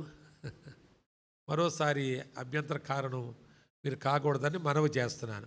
అయితే కొండనో గుట్టనో ఎక్కాలి, ఎక్కడో మొత్తానికి ఆ సిగ్నల్ వస్తే, అది కూడా పర్టికులర్గా 1-2 కంపెనీ వాళ్ళే వస్తాయని రావు, బిఎస్ఎన్ఎల్ అసలు రాదు.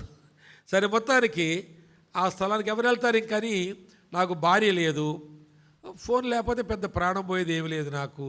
అక్కడ కరెంటు ఉండదు. తర్వాత వాటర్ కూడా ఏదో చాలా దూరం నుంచి 5 కిలోమీటర్లో ఒక గవర్నమెంట్ హాస్టల్లో ఏదో పంపు పెట్టారు, ఏదో బోర్ వాటరు ప్యూరిఫై చేస్తారు, అక్కడ తెచ్చుకోవడం జరుగుతుంది. ఈ ప్రాంతానికి మీరు 3 రోజులు వెళ్ళండి అని ఆయన చెప్పాడు నాకు. అక్కడ సేవ జరుగుతుంది, 2 సేవకులు ఉన్నారు. సేవకులు అంటే వాళ్ళు, ఒక అతను బ్యాచిలరు, ఒక అతను ఫ్యామిలీ హైదరాబాద్లో ఉంటుంది. ఆయన అక్కడ ఉండడానికి వెళ్ళాడు, 1.5 ఉంటాడు. ఈ ఒక బ్యాచిలర్ ప్రత్యేకంగా ఉన్నాడు అక్కడ. అయితే 3 డేస్ అక్కడ ఉండాలి. 2 డేస్ ఏదో రాశాడు, ఈరోజే రాశాడు అది. ఆ 2 డేస్ మాకు బ్రాంచ్ చర్చ్ ఉంది కరీంనగర్లో, అక్కడ మీరు పాస్టరల్ మినిస్ట్రీ కొరకు ఉండాలి 2 డేస్ అని ఈరోజు రాశాడు. వెంటనే రిప్లై ఇచ్చాను, నా ఫోన్లో చూపిస్తాను మీకు. నేను వెంటనే రిప్లై ఇచ్చాను, ఇలాగని అన్నాను, ఇలాగని. తర్వాత ఐ విల్ అని ఫుల్ స్టాప్ పెట్టి, దాని తర్వాత I will make it a principle to my further ministry అని నేను రిప్లై ఇచ్చాను. ఏమీ బేషరతుగా, అది ఎలా కుదురుతుంది, ఇది ఎలా కుదురుతుంది బేరం లేదు. నన్ను సంవత్సరం నుంచి అబ్జర్వ్ చేసుకుంటూ వస్తున్న ఆ యవనస్తుడు ఈ సంవత్సరంలో, ఈ నెలలో మరి ఆ మెసేజ్ నాకు ఇస్తే వెంటనే బేషరతుగా నేను ఒప్పుకున్నాను. అంటే నా దారం తన చేతికి ఇచ్చుకున్నాను కనుక తాను లాగుతూ ఉంటే తప్పకుండా నాకు ఏదో క్షేమం ఉంది, అది అవసరం ఉంది. ప్రభు ఆయనకి ఇచ్చిన దర్శనము, ఆ భారము, ఆ వరములు నేను గుర్తిస్తున్నాను కనుక ఆయన వాడబడే విధానము, వాక్య ఉపదేశము, వాక్యముని విభజించుతున్న విధానము, దాన్ని ప్రజెంట్ చేస్తున్న విధానము, ఇవన్నీ చేస్తుంటే ఇన్ని సంవత్సరాల్లో నేను చూసిన అనేక మందిలో ఆయన ఒక ప్రత్యేకమైన వాడుగా, నా మెంటారుగా ఉండడానికి తగిన వాడుగా నేను ఎంచుకున్నాను. అలాంటి వారు ఎవరైనా నీకున్నారా? అది ఆ 2వ ప్రశ్న. 3వ ప్రశ్న 6వ వచనంలో సువార్త ప్రకటించుటకు నీవు అనుసరిస్తున్న విధానాలేమిటి? 2వ భాగంలో 6వ మాట, సువార్త ప్రకటించుటకు నీవు అనుసరిస్తున్న విధానములేమిటి? అసలు మిమ్మల్ని ఒక ప్రశ్న అడుగుతాను నేను, మీరు అసలు మాట్లాడతలేదు కాబట్టి మాట్లాడండి. మనం సువార్త ఎన్ని రోజులకోసారి చెప్పొచ్చు?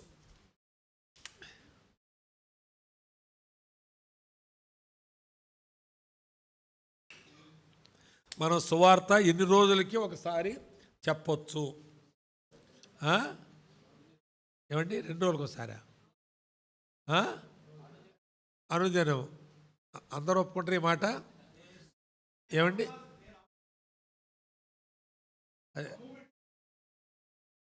అదే అనుదినము అవకాశం బట్టి చెప్తారు. అది ఒకటే. ఇక అనుదినము అవకాశాన్ని బట్టి ఎవరైనా అంతే, దేవుడు కూడా అంతే. అంతే కదా మరి, దుమ్ముదులు పెళ్ళమన్నారు కదా. సరే, అనుదినము అవకాశం బట్టి. అవును, అందరూ ఒప్పుకుంటున్నారా? మరి ఎందరు చెప్తున్నారు అనుదినం? చెప్పండి. దానికి ఆన్సర్ ఏంటంటే అవకాశాలు వస్తలేదు. అంతేనండి సత్యం గారు? మంచి సూత్రం, మంచి మంచి అవకాశం చెప్పాడు మనకి. తప్పించుకో. ఆహా. నేనే అంటాను, ఆయన సత్యనారాయణ ఎవరు అనరు, సత్యం అంటారు అందరూ. నేను ఒక్కడిని అంటాను ఆ మాట. ఎవరంటారు బాబు ఈ ఊర్లో నిన్ను ఎవరంటారు? నేను ఒక్కడినే మొదటి నుంచి, గంగాధరరావు గారు ఉన్నప్పటి నుంచి. సరే వినండి జాగ్రత్తగా. అనుదినం అని చెబుతున్నాం కానీ అనుదినం మనం ప్రకటిస్తున్నామా? బాధాకరమైన విషయం ఏంటంటే మన దేశంలో గవర్నమెంట్ లెక్కలు కానివ్వండి, ఇంకా కొంచెం మా సిద్దిపేట లెక్కలైనా కానివ్వండి, 3% కంటే ఎక్కువ క్రైస్తవులు లేరు. 3% కంటే ఎక్కువ క్రైస్తవులు లేరు. ఒకళ్ళు ఎవరైనా అనొచ్చు, కొందరు నమోదు కాని క్రైస్తవులు ఉన్నారు అనొచ్చు. అయితే నమోదు కాని క్రైస్తవులు ఈ గవర్నమెంట్ లెక్కల్లో ఉన్న 3%లో నామకార్థులు ఎక్కువ ఉన్నారు. ఈ నమోదు కాని క్రైస్తవులు ఆ నామకార్థు నెంబర్లో ఇంక్లూడ్ చేస్తే మళ్ళీ 3% వస్తుంది ఎడు తిరిగిన. మరి సువార్త చెప్పని వాళ్ళు, అందని వాళ్ళు ఎంతమంది ఉన్నారు? నమ్మని వాళ్ళు ఎంతమంది ఉన్నారు? 97% ఉన్నారు. కనుక ప్రతిరోజు మనం చేస్తున్న సేవలో, సేవకుడిగా మనం చలామణి అవుతున్న ఆ సేవలో ఒక వారం తీసుకుందాం మనం. ఒక వారం రోజుల్లో ఈ 3%కి ఎంత సేవ అందిస్తున్నాం, ఈ 97%కి ఎంత సేవ అందిస్తున్నాం. అర్థమైందా మీకు? ఒక వారం రోజులు తీసుకుందాం, పోనీ ఒక నెల రోజులు తీసుకుందాం. ఒక నెల మరి నెలకు దాటొద్దు మనం. ఒక నెల రోజుల్లో 30 రోజుల్లో మనము 3% అయిన క్రైస్తవులకి ఎంత సేవ చేస్తున్నాం, 97% అయిన క్రైస్తవేతరులకు ఎంత సేవ చేస్తున్నాం. దీన్ని బట్టి చూస్తే మనం క్రిమినల్సమే. ఏమండి? ఎంతోమంది చచ్చిపోతున్నారు, ఎంతోమంది. నేను నా చనిపోయిన మెంటార్ ఉన్నాడు కదా ఒక ఆయన పేరు జయరాజు గారు. ఇద్దరం కలిసి ఎక్కడో ఒక దగ్గరికి వెళ్ళాం, కర్నూలు రోడ్లో ఉంది. అక్కడ వెళితే ఒక ఊరు వెళ్ళాం. ఆ ఊరిలో మాకు ఒక రూమ్ ఇచ్చారు పండుకోవడానికి. అయితే ఆ రూమ్ దగ్గర మేము ఉంటుండగా కోడి పిల్లలు అలా వచ్చినాయి. మేము అక్కడ ఉన్నామని లోపల రావడం లేదు కోడి పిల్లలు. అప్పుడు ఒక ఆవిడ అంది, వాళ్ళ తల్లి చచ్చిపోయింది సారు అన్నది. మేము ఈ పిల్లలు తల్లి చచ్చిపోయిందని జయరాజు అన్న అంటే నా మెంటార్ అంటున్నాడు, అయ్యో అమ్మ నమ్మి చచ్చిపోయిందని నమ్మక చచ్చిపోయిందని అడుగుతున్నాడు ఆయన. ఆమె కోడి పిల్లల తల్లి గురించి చెప్తుంది. అంటే ఈ పిల్లలకి ఆళ్ళ పాల దృష్టి లేరన్నట్టుగా ఆమెకి ఏదో పాప పిల్లల్ని, మేమే వాటి మీద దృష్టి పెట్టలేదు. అయితే తల్లి చచ్చిపోయిందనే మాట విని, వీధిలో ఆవిడెవరంటున్న మాట విని నా ఆత్మీయ నాయకుడు అంటాడు, నమ్మి చచ్చిపోయిందా నమ్మక చచ్చిపోయిందమ్మా అని అడుగుతున్నాడు. నమ్మి చచ్చిపోతే పర్వాలేదు, కానీ నమ్మక చచ్చిపోయిందా అంటే, నమ్మక చచ్చిపోతే నీవేం చేస్తున్నావు మరి ఆమెకు సువార్త చెప్పకుండా? నీవేం చేస్తున్నావు ఆమెకి నీ సాక్ష్యం చెప్పకుండా? కాబట్టి నువ్వే నేరస్తురాలివి అనేది నా మెంటార్ మాట. కానీ చివరికి తెలిసిందేంటి, కాదు సారు ఆ కోడి పిల్లల తల్లి సార్ అంటుంది నా తీరుబడిగా. ఈ ప్రశ్నలన్నీ వేసేస్తున్నాడు ఈయన. అమ్మ నువ్వు కూడా ప్రభుని నమ్ముకున్నావు కదా, మరి ఆమెకు ఎందుకు సువార్త చెప్పలేదు, ఆమె ఎందుకు నమ్ముకునేటట్లు కానీ సాక్ష్యం ద్వారా ఫాలోఅప్ చేయలేదని అన్నీ అడిగేస్తున్నాడు ఈయన. అంటే ప్రతి సమయంలో ఈ నశించున్న ఆత్మల కొరకు మనకు ఒక బాధ్యత, భారం ఉంటే 97%కి ఎక్కువ సమయాన్ని మనం ఇస్తాం. దాని కొరకు ప్రార్థన చేస్తాం. వారికి ఎలాగైనా సువార్త అందించాలని ఆలోచనలు చేస్తాం. కానీ ఇక్కడ ఉన్న ప్రశ్న ఏంటంటే, దాని కొరకు నీ ప్రణాళికలు ఏంటి? నీవు అనుసరిస్తున్న విధానాలు ఏమిటి? ఇక్కడ మనం ఫెయిల్యూర్ చాలా కనిపిస్తూ ఉంది. మరి దీన్ని కనీసం ఒక నెల రోజులు ప్రాక్టీస్ చేయాలి. ఇది పట్టుకెళ్ళి మూల పడేయకండి. ఇది 5 పైసలు 10 పైసలు షీట్ ముక్కే కావచ్చు, కానీ మరి ఇది దేవుని యొక్క ఆత్మ ప్రేరేపణతో రాయబడినటువంటి మాటలు ఇందులో పొందుపరచబడి ఉన్నాయి. సువార్త కొరకు నీ దగ్గర ప్రణాళికలు ఏమీ లేకపోతే నీవు సేవకుడుగా దేవుని దృష్టిలో గుర్తింపు పొందలేవు.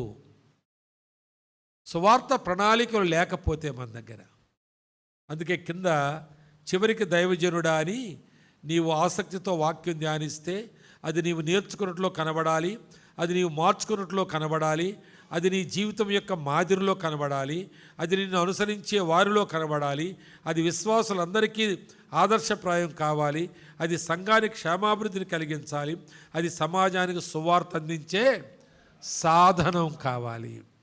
ఇదంతా నీతోనే ప్రారంభం కావాలి, నీ మరణానంతరము జ్ఞాపకార్థంగా మిగలాలి. అంటే నీ సంఘము సువార్త ప్రణాళిక కేంద్రంగా ఉండాలి, సమాజానికి సువార్త అందించే సాధనము నీ సంఘమై ఉండాలి. దానికి నేను సేవకుడిని అని మనం చెప్పగలగాలి. మన సంఘంలో ప్రతి వారు నమ్మని వారికి సువార్త అందించే ఆ ఆలోచనతో, ఆశతో, సత్యంగా అన్నట్టుగా ఏ అవకాశం దొరుకుతుందా వారికి అందించాలని ప్రతి దినము మనం కనిపెట్టుకుంటూ సువార్తను అందించాలి. అలా సువార్తను అందించేటువంటి వారు, అందుకే 2-3 మాటలు ఈరోజు ఒక ఆయన తన గత దినం యొక్క సేవను గురించి రాస్తూ ఒక బ్రాంచ్, ఒక ఈవినింగ్స్ టైంలో ఓ సేవకుడు అక్కడ సేవకు వెళ్తున్నాడు. అక్కడ ఆయన నాకేం రాస్తున్నాడంటే, నాకు ఈరోజు మెసేజ్ ఏంటంటే నిన్నిచ్చాడు, నేను ఈరోజు చదివాను. ఆ మెసేజ్ ఎలా ఉంది, అక్కడ సంఘము కట్టబడితే ఎక్కువ మంది వస్తారని ఆశ ఉంది అని నాకు రాస్తున్నాడు అనమాట. అంటే సంఘం కట్టడం అనేది ఆయన దృష్టిలో మందిరం అన్నమాట. ఏమండి, బిల్డింగ్ అన్నమాట ఆయన. అప్పుడు నేను రిప్లై ఇచ్చాను, ఓ చుక్క పెట్టి అక్కడ రిప్లై ఇచ్చాను. అదేమంటే, సంఘం నువ్వు కట్టాలి, ఆ సంఘం మందిరాన్ని కట్టాలి. సంఘం నువ్వు కట్టాలి, సంఘం అది. కానీ సంఘం అంటే నీ దృష్టిలో బిల్డింగ్ అనుకుంటున్నాను అని రాసినట్టున్నావు. అది మందిరం కావచ్చు, అది సంఘం కాదు. సంఘం నువ్వు కట్టాలి. సంఘం ఏం చేయాలి? అది. సేవకుడు మందిరం కట్టకూడదు. సేవకుడు అప్పు చేసి ఈఎంఐలు తీసుకుని ఇది చేసి అది చేసి పనులు మానుకొని పని వాళ్ళు పెట్టి ఇక్కడ నిలబడి అక్కడ నిలబడి ఆ మెటీరియల్ ఈ మెటీరియల్ ఈ గొడవలు మనం పడకూడదు. ఇది సంఘం పడవలసిన గొడవలు. సంఘమే కట్టాలి, ఇవ్వండి దయచేసి ఇవ్వండి ఎవరైనా అని మనం అడుక్కోకూడదు. ఆ ఇంట్రెస్ట్ వాళ్ళకి ఎప్పుడు వస్తుందో అంతవరకు ఏదో పంచన ఏదో నీడన మనం దాన్ని కొనసాగిస్తూ ఉన్నాం. ఆ ఆలోచన వరకు వచ్చినప్పుడే కట్టనివ్వండి, ఎంత వస్తే అంతే కట్టనివ్వండి. మనం అనుకున్నంత అవసరం ఏమి లేదు. వాళ్ళు రేకులు వేస్తారా వేనివ్వండి, స్లాబ్ వేస్తారా వేనివ్వండి, గోడలు పెడతారా తడికలు కడతారా కట్టనివ్వండి. మనది ఆ పని కాదు. నువ్వెన్ని మందిరాలు కట్టావని దేవుడికున్న వాళ్ళు ఎవరిని ప్రశ్నించడు. ఎన్ని ఆత్మలు రక్షించావని అడుగుతాడు. ఆ ప్రశ్నకు సమాధానం చెప్పడానికి మనం ప్రయాసపడాలి. మందిరాలు కట్టడానికి మనం తాపత్రయపడక్కర్లేదు, చందాలు పోజేయక్కర్లేదు, దాని గురించి ఎవరిని ప్రార్థన చేయమని మనం ఏం అడగక్కర్లేదు. అదంతా ఎవరి హెడెక్ అంటే సంఘం హెడెక్. అది నీ హెడెక్. నీ హెడెక్ ఏంటంటే సంఘాన్ని బిల్డప్ చేయాలి, అనేక ఆత్మలను చేర్చాలి. అది మన పని. కనుక ఇక్కడ సువార్త కేంద్రంగా ఉండాలంటే నువ్వు అనుసరిస్తున్న విధానాలు ఏమిటి? చివరి మాట 7వది, నీ పిల్లలు సంఘ పరిచర్యలోను సువార్త సేవలో నీకు ఎలాగూ సహకరిస్తున్నారు. చాలామంది పిల్లలు సహకరించడం లేదు. చాలామంది పిల్లలు గొప్ప గొప్ప వాళ్ళు కావాలని వీళ్ళే అనుకుంటున్నారు. మాలాగా మీరు బాధలు పడొద్దురా, మీరు కలెక్టర్లు కావాలి, డాక్టర్లు కావాలి, వీళ్ళే కార్పొరేట్ కాలేజీల్లో వేసి. ఒక ఆయన మధ్యన ఫోన్ చేస్తే శ్రీకాకుళం జిల్లాలో నుండి ఆకుల తంపరని ఆ ప్రాంతం, ఆకుల తంపరని ఎవరూరు తెలుసా మీకు? తెలీదా? పురుషోత్తం చౌదరి గారు ఊరు అది. అక్కడ అది ఒరిస్సాకి ఆంధ్రాకి బోర్డర్లో ఉంటుంది. అక్కడ సేవ చేస్తున్న ఒక ఆయన నాకు తెలుసు, నేను ఆ ప్రాంతం వెళ్ళాను కాబట్టి, రాజు బాబు పాప బాగున్నారా, సిస్టర్ బాగున్నారా అన్న అన్నాడు. అయితే బాబు ఏం చేస్తున్నాడు అని అడిగాను. అన్న నీటు మొన్న షార్ప్గా మిస్ అయింది, మళ్ళీ ఇప్పుడు లాంగ్ టర్మ్ వెళ్ళాడన్న, పంపించామన్నా ఇక్కడే గోసాల ఏదో ఉందా అక్కడ పంపించావన్నా అన్నాడు. అని అన్నా ఆడు ఏది చేసినా దేవుని సేవకి అంటున్నాడు. నేను అన్నాను, రాజు ఇలాంటి బుకాయింపు మాటలు మాట్లాడదు. వెంటనే అన్నదే ఫోన్లో, బుకాయింపు మాట. డాక్టర్ నమ్మని తప్పేమి లేదు ఆయన్ని, కానీ ఈ మాట నువ్వు యాడ్ చేయకు. కానీ ఆడు ఎప్పటికైనా సేవకే అంటే మరి మొదట ఫెయిల్ అయిన ఆపైపోయావా? మరి నీటి దొరకలేదు కదా, మరి లాంగ్ టర్మ్ ఎందుకు? ఊరికే వాడు డాక్టర్లు పట్టన్నాడికి నీ పట్టేమో దేవుడి సేవకుడిని నాకు చెబుతున్నావు, ఆడు పట్టేమో డాక్టర్ అవ్వాలని వాడు మళ్ళా నీటికి వెళ్ళాడు. ఎందుకు ఇలాంటి వేషాలు మనకి చెప్పండి? పర్వాలేదు, డాక్టర్ కానివ్వండి వాళ్ళని, కానీ ప్రభు పని కొరకు ఇప్పుడు ప్రస్తుతం నీ కుమారుడు ఆ ఇంటర్లో ఉన్నప్పుడు, 10th ఉన్నప్పుడు, లేక డిగ్రీలో ఉన్నప్పుడు, లేక MBBSలో ఉన్నప్పుడు ఆత్మ సంబంధంగా ఎలాగున్నాడు, సంఘంలో ఎలా సహకరిస్తున్నాడు, సంఘం ఆయన గురించి ఏమి సాక్ష్యం ఇవ్వగలుగుతుంది, నీ కుమార్తె గురించి ఏమి సాక్ష్యం ఇవ్వగలుగుతుంది? ఒక ఆవిడ అంటది, మా అమ్మాయి పాటలు పాడుతుందండి అని చెప్పింది. అంతకుముందు ఎప్పుడు చెప్పింది. నేను వాళ్ళ సంఘానికి వెళ్ళాడు, చూశాను. ఓ సినీ యాక్ట్రెస్ అలా తయారైంది ఆమె బట్టలు వేసింది కానీ ఒళ్ళంతా కనపడుతుంది. ఇక్కడ నిలబడింది. వాళ్ళ నాన్నగారితో చెప్పాను, నేను 2 days ఉంటాను, ఇంకా మీ పిల్లని పాట పాడనివ్వకండి అన్నాను. మీ పిల్ల పాట రాదని కాదు, రాగం బాగోలేదని కాదు, ఆమెను చూస్తే ఆమె ఆత్మీయురాలకు నాకు కనబడలేదంటే, నేను పాస్టర్ గారు చెప్తాను బ్రదరు, ఇక ఏం చేయను, అని చెప్పను నేను, ఎంత అని చెప్పను నేను. ఆమె అలా తయారు చేస్తుందంట. మరి ఆమెనే తయారు వచ్చిన మనం పోయారు ఇక్కడ.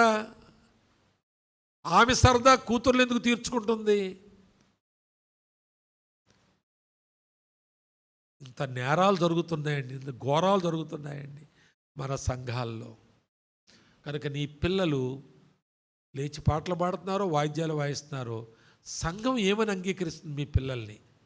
దైవజనుని పిల్లలు చూడండి, వారి భారం చూడండి, వారి ఆ సిన్సియారిటీ చూడండి, వారి సింప్లిసిటీ చూడండి, వారు ఎంత మాదిరిగా ఉన్నారో చూడండి అని చెప్పుకుంటున్నారా? దైవజనుడు లేకపోయినా ఆయన కుమారుడు ఉంటే ఆయన వాక్యం చెప్పినా బాగా చెప్తారు. ఆయన ఈ వారం లేకపోయినా, లేక బైబిల్ తరగతిలో ఈ వెన్స్డే లేక ఏదో సమ్ అదర్ టైం ఎప్పుడో బైబిల్ స్టడీలో లేకపోయినా వాళ్ళ అబ్బాయి తీసుకుంటాడు. ఈ వారం చాలా బాగా మాట్లాడతాడు వాళ్ళ అబ్బాయి, దానికి తగినట్టుగా ఉంటాడు అని సంఘం చెప్పుకుంటుందా? మీ అబ్బాయి గురించి, మీ అబ్బాయి పాటల గురించి చెప్పుకుంటుందా? చాలా బాధాకర విషయం. అలాగ మన పిల్లల విషయమై జాగ్రత్త తీసుకోవాలి. సరే, నేను ముగింపులోకి వెళ్ళాలి, అది మీ దగ్గర ఉంటుంది. నేను ఎక్కువ చెప్పేసానేమో, దాని గురించి టైం తీసుకున్నట్టు కూడా ఉన్నాను. కానీ మరి దైవజనుడు అనేది మన సబ్జెక్టు. ఆ పేపర్లోనైనా మరి నేను ప్రారంభించినటువంటి మొన్నటిసారి ప్రారంభించిందైనా ఆ తిమోతి 2వ పత్రికలో 3వ అధ్యాయంలో 16-17 వచనాల్లో దైవజనుడా అనేటువంటి ప్రారంభాన్ని మనం కొనసాగిస్తున్నాం. అక్కడ దైవజనుడు అన్న మాటకు మీ దగ్గర పేపర్లో ఇది ఒక అరుదైన మాటని, ఇది ఎవరైతే సంపాదించుకున్నారో వారు ధన్యులు అని చెప్పుకున్నప్పుడు, ఆ ధన్యతల్లో మొదటివాడు మనకి యోహాను, బాప్తిస్మం యోహాను కనబడ్డాడు. ఆయన గురించి, ఆయన దైవజనుడు అనడానికి స్పష్టమైనటువంటి అక్షరార్థమైన ఆత్మ సంబంధమైనటువంటి ఒక వచనం చూపించాను. చెప్పండి అదేంటో. యోహాను సువార్త లాస్ట్ ఎపిసోడ్లో ఎవరు రాలేదా? ఏమండి సత్యం గారు? Very good. దేవుని యొద్ద నుండి 1:6 యోహాను సువార్త, దేవుని యొద్ద నుండి పంపబడిన ఒక మనుష్యుడు. అలాగని అన్నాను, మరి ఇందరిలో ఒక మనుషుడు ఎవరో అన్నాను. అప్పుడు నేనే ఆ ఒక మనుషుణ్ణి అని మనం అనుకుంటే, అతని పేరు నీది రాసుకోవచ్చు అక్కడ. యోహాను ఉంచి, కొట్టేసి కాదు, యోహాను ఉంచి నీ పేరు నా పేరు రాసుకోవచ్చు ఆ పైన. వారే దైవజనులు, దేవుని యొద్ద నుండి పంపబడిన వాడు. నేను దేవుని యొద్ద నుండి పంపబడ్డాను అనే నిర్ధారణ లేకపోతే మనకు మనమే సెల్ఫ్ ఎంప్లాయ్మెంట్ సేవకులం అయిపోయినట్లు లెక్క. స్వయం ఉపాధి సేవకులు. ఏ సేవకుడైనా బాగానే బతుకుతున్నాడు, కానీ బాగా బతకడానికి మనం సేవకులం కాలేదు, బాగా బతికించడానికి సేవకులం అయ్యాం. మనం బ్రతకడానికి సేవకులం కాలేదు. దేవుడు మనల్ని పిలవలేదు, పంపలేదు, ఇతరులను బతికించడానికి మనల్ని పిలిచాడు. మనం చచ్చినా సరే 390 దినాలు ఒకవైపున, 40 దినాలు మరొక వైపున ఆ బద్దలైన సందుల్లో వేదనతో, కన్నీటితో, ప్రయాసతో నిలబడినా పర్వాలేదు, ఎదుటివారు బ్రతకాలి అనేది మన పిలుపులో ఉన్న ఆంతర్యం. అది లోపం. ఆ పిలుపులో లోపం లేదు, కానీ లోపం మనలో ఉందేమో మనం చూడాలి. పిలిచినవాడు నమ్మకమైన వాడు, ఆయన దేవుడు, మాట తప్పనివాడు. ఆయన మనలను ప్రవక్తలుగా, అపొస్తలులుగా, యాజకులుగా, అధిపతులుగా ఆయన మనల్ని పిలిచాడు. పరిచారకులుగా మనల్ని పిలిచాడు. అందులో పొరపాటు ఏమీ లేదు. అప్పుడు మనలో కూడా ఏ పొరపాటు లేదు. ఆయన మనల్ని పిలిచినప్పుడు పిలుపులో పొరపాటు లేదు, మనలో కూడా పొరపాటు లేదు. కానీ ఆ తరువాత కాలంలో పొరపాట్లు పొర్లిపోతున్నాయేమో మనం జాగ్రత్తగా చూసుకోవాలి. కనుక బైబిల్లో దైవజనుడని ఎక్కువసార్లు అనిపించుకున్నాడు ఒక ఆయన తెలుసా? చెప్పండి ఎవరు? ఎలీషా. ఎలీషా ఎక్కువసార్లు దైవజనుడు అనిపించుకున్న వారు ఉన్నారు. కానీ అందులో బహుశా 26, 29 అంటారు ఎవరు. నేను లెక్క పెట్టారు, ఒకసారి 26 వచ్చినాయి, సరే 29 కావచ్చేమో. ఎక్కువసార్లు మాత్రం ఆయన అనిపించుకున్నాడు. ఆయన దగ్గర ఒక పనివాడున్నాడు, ఆయన పేరు గేహజీ. ఆయన పేరు గేహజీ అంటే లోతైన దర్శనము గలవాడని అర్థం. లోతైన దర్శనము గలవాడు, ఆ పేరుకు అర్థం చెబుతున్నాను నేను. ఈ గేహజీ ఎలీషా పనివాడుగానే పరిచయం అయ్యాడు. ఎలీషాతో పరిచయం అయ్యాడు. ఎలీషాను విడిచి అదృశ్యుడయ్యాడు. ఇక్కడ ప్రతి సేవకుడు మళ్ళా తిరిగి ఈ గాలిపటాన్ని జ్ఞాపకం చేసుకోవాలి. గేహజీ అనేటువంటి గాలిపటం ఆ పైన ఎగురుతూ మనకు కనబడింది. కానీ దాని దారం ఎవరి చేతిలో ఉంది? ఎలీషా పనివాడైన గేహజీ. ఆ దారం తెగిపోయింది. ఒకరోజు తెంపుకున్నాడు, ఆయన దారాన్ని తెంపుకున్నాడు. ఆ తర్వాత గేహజీ ఏమైపోయాడో రాజులు 2వ గ్రంథం 4వ అధ్యాయం 5వ అధ్యాయం తర్వాత 4వ అధ్యాయంలో కనబడ్డాడు, 5వ అధ్యాయంలో అంతర్ధానమయ్యాడు. తర్వాత తాను కనబడలేదు. ఎక్కడో 8వ అధ్యాయంలో ఒక రాజు ఆ యొక్క ఒక సాక్ష్యం కొరకు ఆయన దగ్గర సాక్ష్యం తీసుకునే సందర్భంలో ఆ పేరు మళ్ళా రాయబడింది తప్ప మరలా అతను అజా, జాడ, పజా ఎక్కడా లేదు. ఇక్కడ ఒక సిద్ధాంతాన్ని, సత్యాన్ని మనం ప్రతిపాదించుకోవచ్చు. దేవుని సేవకుడైన నీవైనా నేనైనా పతంగలమైతే, అంటే గాలిపటాలమైతే, రంగురంగుల గాలిపటాలు, చాలా పెద్ద గాలిపటం కావచ్చు, చిన్న గాలిపటం కావచ్చు, మధ్యస్థంగా ఉండొచ్చు, ఏ సైజైనా కావచ్చు. అది పైకి ఎగిరి అది సరైన విధంగా మళ్ళీ కిందకు దిగి మరో రోజు మరలా పైకి ఎగిరి మళ్ళా కిందకు దిగి మరలా పైకి ఎగరాలంటే దాని దారం ఎవరొకరి చేతిలో ఉండాలి. ఇక్కడ ఉన్న దైవజనులు ఎవరైనా సరే ఫ్రీలాన్స్,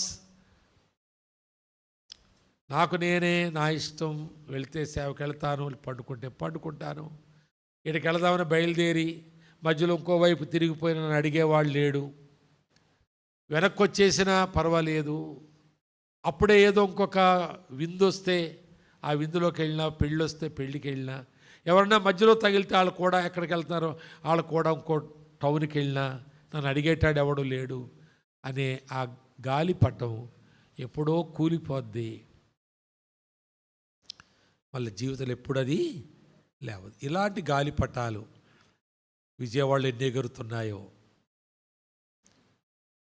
నీవు నీ దారం ఎవరి చేతిలో లేకపోతే నువ్వెంత అందంగా ఉన్నా, ఎంత ఎత్తు ఎగిరినా ఎప్పుడో ఒకసారి నీవు కూలిపోతావు, తూలిపోతావు, పాడైపోతావు.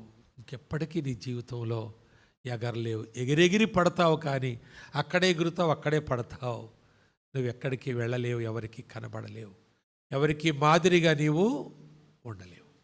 కనుక నీ దారం ఒకరి చేతిలో ఉండాలి. తప్పకుండా ఒక యోగ్యుడైన, నాకు ఈరోజు మెసేజ్ ఇచ్చిన ఆయన, నా కొడుకు వయసు ఆయనకి బహుశా 47 years 48 years, నా కుమారుడికి తన వయస్సు అంతే. తాను ఆ సలహాలు నాకు ఇచ్చినప్పుడు ఏ విధమైన ఆర్గ్యుమెంట్ లేకుండా, ఈ సంవత్సరానికి ఇక నాకు కుదరదు, నేను మాట ఇచ్చేశాను, 15 రోజులు సిద్దిపేటలో ఉండడం వీలు కాదు, చూస్తాను ఎన్ని రోజులు ఉండగలను అనేటువంటి బేరాలేవి బేషరతుగా ఎస్. మరి నేను ఒకవేళ నా డైరీ చూస్తే అలా వీలు కాకపోతే ఎవరినైనా బ్రతిమాలుకుంటాను, నా బదులుగా ఎవరినన్నా వెళ్ళమని అడుగుతాను. మంచి దైవజనులు వెళ్తారు, నాకంటే బాగా వాడబడేటవాళ్ళు ఉన్నారు, నేను వెళ్ళను. ఎందుకంటే ఈయనకి నేను మాట ఇవ్వాలి. కనుక 15 + 10 + 3 + 2 ఈ ఫార్ములాని ఇక మీదట మీ సేవలో మీరు వాడుకోవాలని ఇచ్చాడు నాకు ఆ మెసేజ్. అలాగా నీకేమీ ఇలాగ నేను అనుకుంటున్నాను, మీరేమనుకుంటున్నారు అనలేదండి. ఎందుకంటే నేను నియమించుకున్నాను కనుక. మీరు చెబితే నేను వింటాను, ఆర్గ్యుమెంట్ ఉండదు, బేషరతుగా లోబడతానని చెప్పాను కనుక. ఈరోజు నేను చెప్పానే, నేను మళ్ళీ రాలేనేమో మీ మధ్య, కానీ దానికి కారణం కూడా ఆ ఫార్ములానే ఈరోజు. కాబట్టి ప్రియులారా, నేను ఎగురుతాను, ఒకరి చేతిలో ఉంటాను కనుక ఆయన ఎగరేసినప్పుడల్లా ఎగురుతాను. ఆయన మళ్ళీ నన్ను జాగ్రత్తగా వెనక్కి తీసుకున్నప్పుడు వెళతాను, మళ్ళీ ఎగరేసినప్పుడు ఎగురుతాను. ఒకళ్ళ దారం తెంపుకుంటే నువ్వు నాకు జూనియరు, నేను నీకు డబల్ సీనియర్ని, నువ్వు నాకు చెప్పడం ఏంటి అనుకుంటే ఎగురుతాను ఇంకొంచెం పైకి, కానీ ఎక్కడో పడిపోయి. ఇది దైవికమైన విధానం కనుక నాకైనా మీకైనా ఎవరికైనా తప్పదు. అందుకే తిమోతి దైవజనుడా అని జాగ్రత్త అన్నాడు ఆయన. దైవజనుడా అన్నాడు, జాగ్రత్త అన్నాడు. దైవజనుడా వీటిని విసర్జించు, వీటిని అనుసరించు. దైవజనుడా అబ్బాయికి నీకు చెప్పవలసిన ఏమి లేదు అనలేదు పౌలు. దారం ఆయన చేతిలో ఉంది, ఆయన పెట్టుకున్నాడు దారం ఆయన చేతిలో. కనుక ఈయన ఎంతవరకు పెంచాడు ఆయన్ని?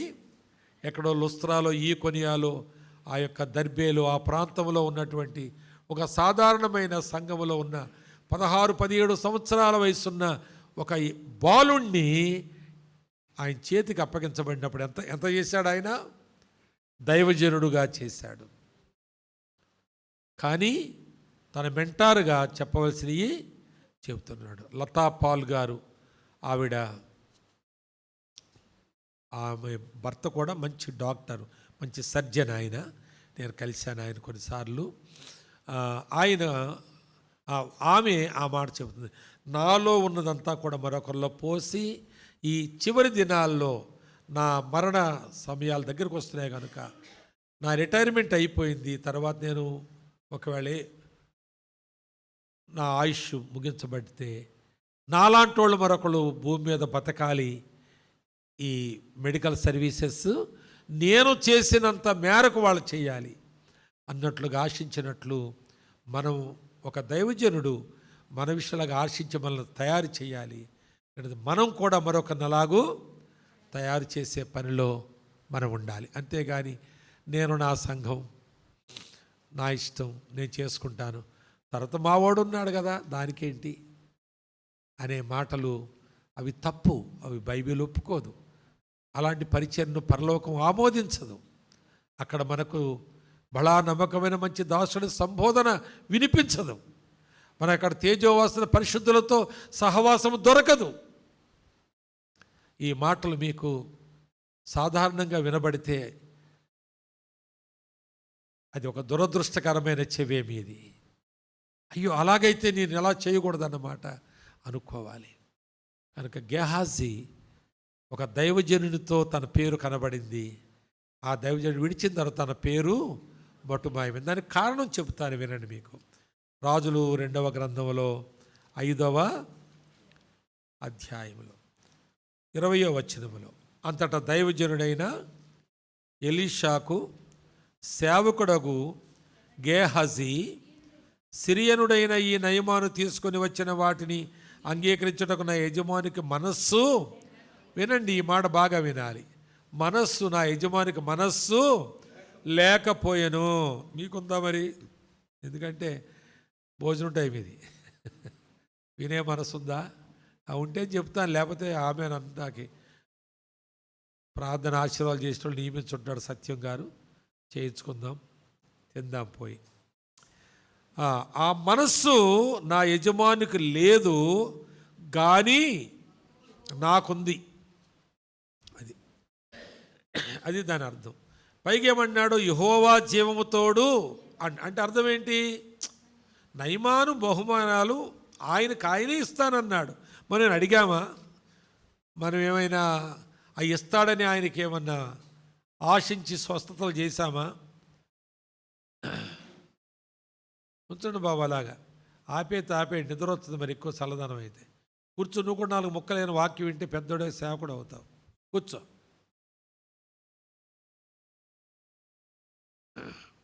దేవుని వాక్యాన్ని ఒక అక్షరం పోకూడదు అనుకున్నట్టుగా కూర్చుని నేర్చుకోవాలి, వినండి జాగ్రత్తగా. కాబట్టి మరి యెహోవా జీవంతోడు అనడంలో అర్థం ఏంటంటే ఇందులో తప్పే ఉందని. ఎమ్మెల్యే గారు వచ్చారు, తెలుగుదేశం ఆయన, ఆ తర్వాత వైఎస్ఆర్సీపీ ఎమ్మెల్యే వచ్చాడు. ఆయన దగ్గర తీసుకోవడం తప్పులేదు, ఈ దగ్గర వాళ్ళు వచ్చారు ఇస్తున్నారు, ఇందులో తప్పే ఉంది. ఎంత దౌర్భాగ్యమైనటువంటి ఆలోచనలు అండి. యెహోవా జీవంతోడు, మనమే వెళ్ళి ఎమ్మెల్యే దగ్గర అడగలేదు, ఆయనే వచ్చాడు. మా సేవకుడు 5,000 ఇస్తారన్నాడు. ఇప్పుడు సేవకులు నమోదు చేయించుకుంటే జీతాలు కూడా ఇచ్చారంటున్నారు కదా మధ్యలో. దానికి ఏదో సర్టిఫికేట్లు కావాలితే అవి కూడా దొంగ మార్కెట్లో అమ్మారట కదా, సర్టిఫికేట్లు అవి కొనుక్కున్నారట కదా. మాకు లేదులేండి ఆ శోధన. అయితే ఇటు అమ్మారు, కొనుక్కున్నారు, చేరారు, 5,000 ఆపారు, హర్తాలు చేశారు, మళ్ళీ ఇస్తున్నారు, మళ్ళీ ఏదో మొత్తానికి కింద మీద పడి 5,000 కొరకు అరులు చాచడం అనేటువంటిది. యెహోవా, ఇందులో తప్పే ఉంది. ఇందులో తప్పే ఉంది.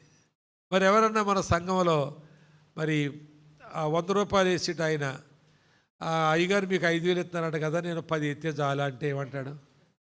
ఈయన?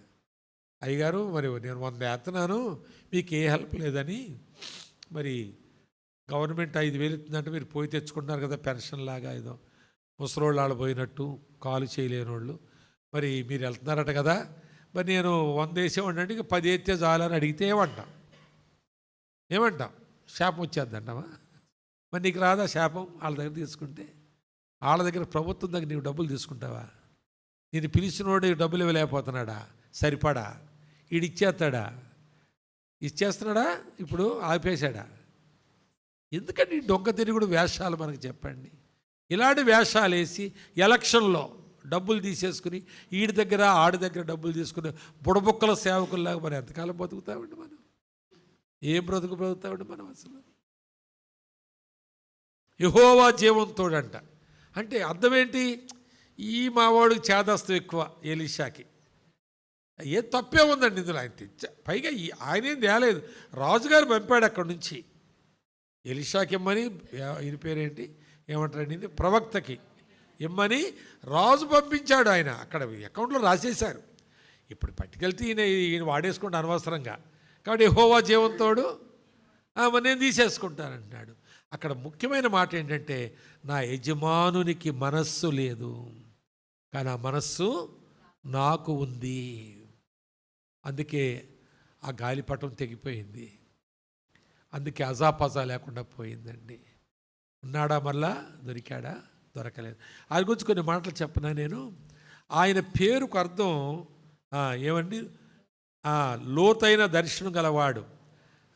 అంటే లోతైననే అక్కడ లేదు కానీ ఏ వ్యాలీ ఆఫ్ విషన్స్ అని ఉంది. ఆయన ఒక లోయ, దర్శనాల లోయ అని ఉంది. దానికి నేను లోతైన దర్శనం గలవాడని నేను మార్చాను మాట, పారాఫ్రేజ్ చేశాను దాన్ని నేను. కనుక చాలామంది మనలో అలాంటివి పెట్టుకుంటారు. ఏమని రెవరెండు, ఇంకా ఏమైనా బిషప్ అని కొందరు సాహసం చేస్తారు. మొన్న కాకినాడలో కాన్ఫరెన్స్ జరిగింది. అక్కడ కాన్ఫరెన్స్కి పిలిచారు మమ్మల్ని. నా తోటి దైవజనుడు ఆయనకు వాక్యం ఇచ్చేటప్పుడు పాటలు 2 పాడాలి రూల్ ప్రకారం ప్రతిరోజు. ఎందుకంటే వాక్యాన్ని ఎక్కువ సమయం ఇవ్వాలి కాబట్టి పాటలు, ఆరాధనలు అలాంటివి ఏమి తతంగాలు ఏమి లేవు. ఆరాధనలు మందిరాలు చేసుకోవచ్చు, ప్రతిసారి చేయవలసిన పని లేదు, ఇది వాక్యాన్ని కాబట్టి అని ఒక నిష్టగానే ప్రారంభించారు. చాలా పెద్దగా ఇలాగ ఏసీ హాల్ అక్కడ ఉంది. జిఆర్ లార్న్ గారి ఫెలోషిప్లో ఉన్నారు. ఎవరైనా ఇక్కడ జిఆర్ లార్న్ గారి ఫెలోషిప్ ఆడ పెట్టారు, అది రామారావుపేటలో. అయితే నేను, ఆయన, మరొక ఆయన, నా మెంటార్ అన్నానే యవనస్తుడు, ఆయన కూడా ఆ మీటింగ్లో వాక్యోపదేశకుడే. అయితే అప్పుడు ఆ స్పీకరు ఒక ఆయన ఎవరైతే ఉన్నారో ఇంకొక ఆయన అన్నాడు, ఆయనకి మెసేజ్ ఇచ్చినప్పుడు వచ్చి లేచి ఇక తలుపేసేయండి అన్నాడు. ఆయన తలుపేసేయండి అంటే అలాగే ఇంక చాలామంది రావాల్సిన కుర్చీలు ఖాళీగా ఉన్నాయని ఆర్గనైజర్స్ అనుకుంటున్నారు. తలుపు వేయకపోతే ఇంకో 2 పాటలు పాడతాను, నేను కూర్చుంటాను పర్లేదు, కానీ వాక్యం మాట్లాడిన తర్వాత ఒకరు రావడం ఒకరు పోవడం అనేది ఉండొద్దు అన్నాడు. ఏం చేస్తారు వాళ్ళు పాపం, తలుపులు వేసేసారు. అయ్యి ఇలాగ అద్దాలు తలుపులే. బయట వాళ్ళు ఎవరు వచ్చారో మళ్ళీ కనపడతారు చూస్తే. అయితే వచ్చారు కొందరు, దానికి బాల్కనీ ఉంది. వాళ్ళు తెలివిగా ఏం చేశారు, బాల్కనీ ఎక్కేశారు పైకి. మొత్తానికి వాక్యం విన్నారు, అయిపోయింది. బయటకు వచ్చినంత భోజనాల టైంలో డిస్కషన్ ఏంటంటే, భోజనాలకు రాకుండా ఆర్గనైజర్ దగ్గరికి వెళ్ళి తలుపులు ఎవరేశారయ్యా ఇలాగ అడిగిన వాళ్ళు 10-20 మంది ఉండొచ్చేమో. అయితే అందులో 3 బిషప్లు ఉన్నారంట. ఒక ఆయన అన్నారంట, బిషప్లు కాదండి, కొంచెం వాళ్ళకి కొంచెం బాధ కలిగిందండి. అంటే మరి బిషప్లు బాధ కలిగితే మరి ముందు రావాలి. ఆడు బిషప్ అయితే నేనేమన్నాను ఇప్పుడు, ఆడు బిషప్ అయితే ఆయన గారు కాదు, ఆలస్యంగా వచ్చినప్పుడు ఆయన గారు ఎలాగవుతాడు, ఆడవుతాడు. కానీ కనుక అక్రమం చేస్తూ కూడా ఇంకా నేను బిషప్ అనేవాడిని మనం ఏమనాలండి? అలాంటి బాధాకరమైన బిరుదులు పెట్టుకుని, బిరుదులు మంచియే కావచ్చు, కానీ బాధాకరమైన జీవితాలు మనం కలిగి ఉంటే మనం దర్శనపు లోయనా? మరి ఈయన దర్శనపు లోయ షూనేమీరు అనుకుందా? ఈయన గొప్ప దర్శనం కలవడని అనుకుందా? అనుకోలేదు. ఆమె ఏమంది చెప్పండి? మన దగ్గరకు వచ్చు పోవచ్చున్న వాళ్ళ ఆయనతో అంటది. ఏమందండి? ఒక దైవజనుడు, 2 వస్తున్నారు, ఒకడు వస్తున్నాడా? మరి ఒకడి గురించి మాట్లాడుతుందేంటి? ఇవే పసిగట్టేసింది అనమాట ఆమె. వీడు కూడా వస్తున్నాడు, వీడు దైవజనుడు కాదు, వీడు తిండిపోతూ భోజనం పెట్టేది కదా ఆమె. తినే విధానంలోనే గమనించినట్టుంది. మరి ఆమె గనురాలైన స్త్రీ అని ఉంది కదా, షూనే పట్టణస్తురాలు. మరి గమనించేసింది. ఏమంటే మన ఇంటికి వస్తున్న దైవజనుడు ఒకడు ఉన్నాడు కదా, ఆయనకు మనం ఒక ఇల్లు కడదాం, ఆయనకు మంచి మంచం వేద్దాం, పీట వేద్దాం, దీపం పెడదాం, ఏదో చెప్పింది కదా ఆమె. అయితే దైవజనుడు అంటావేంటే, 2 వస్తారు కదా అన్నాడు వాళ్ళ ఆయన. ఈమెమంది, అబ్బే అందులో ఒకడు కాదులండి, ఆడు వాటి తిండిపోతే. నేను పేరాప్రేజ్ చేస్తానని చెప్పాను కదా మీకు. నేను అవునా కాదా చెప్పండి? కనుక పేరుకేమో బిషప్, లేక దైవజనుడు, లోతైన అనుభవశాలైన, లేకపోతే లోతైన దర్శనము కలిగినటువంటి వాడు. కానీ ఆ మాట ఆవిడ అనుకోలేదు.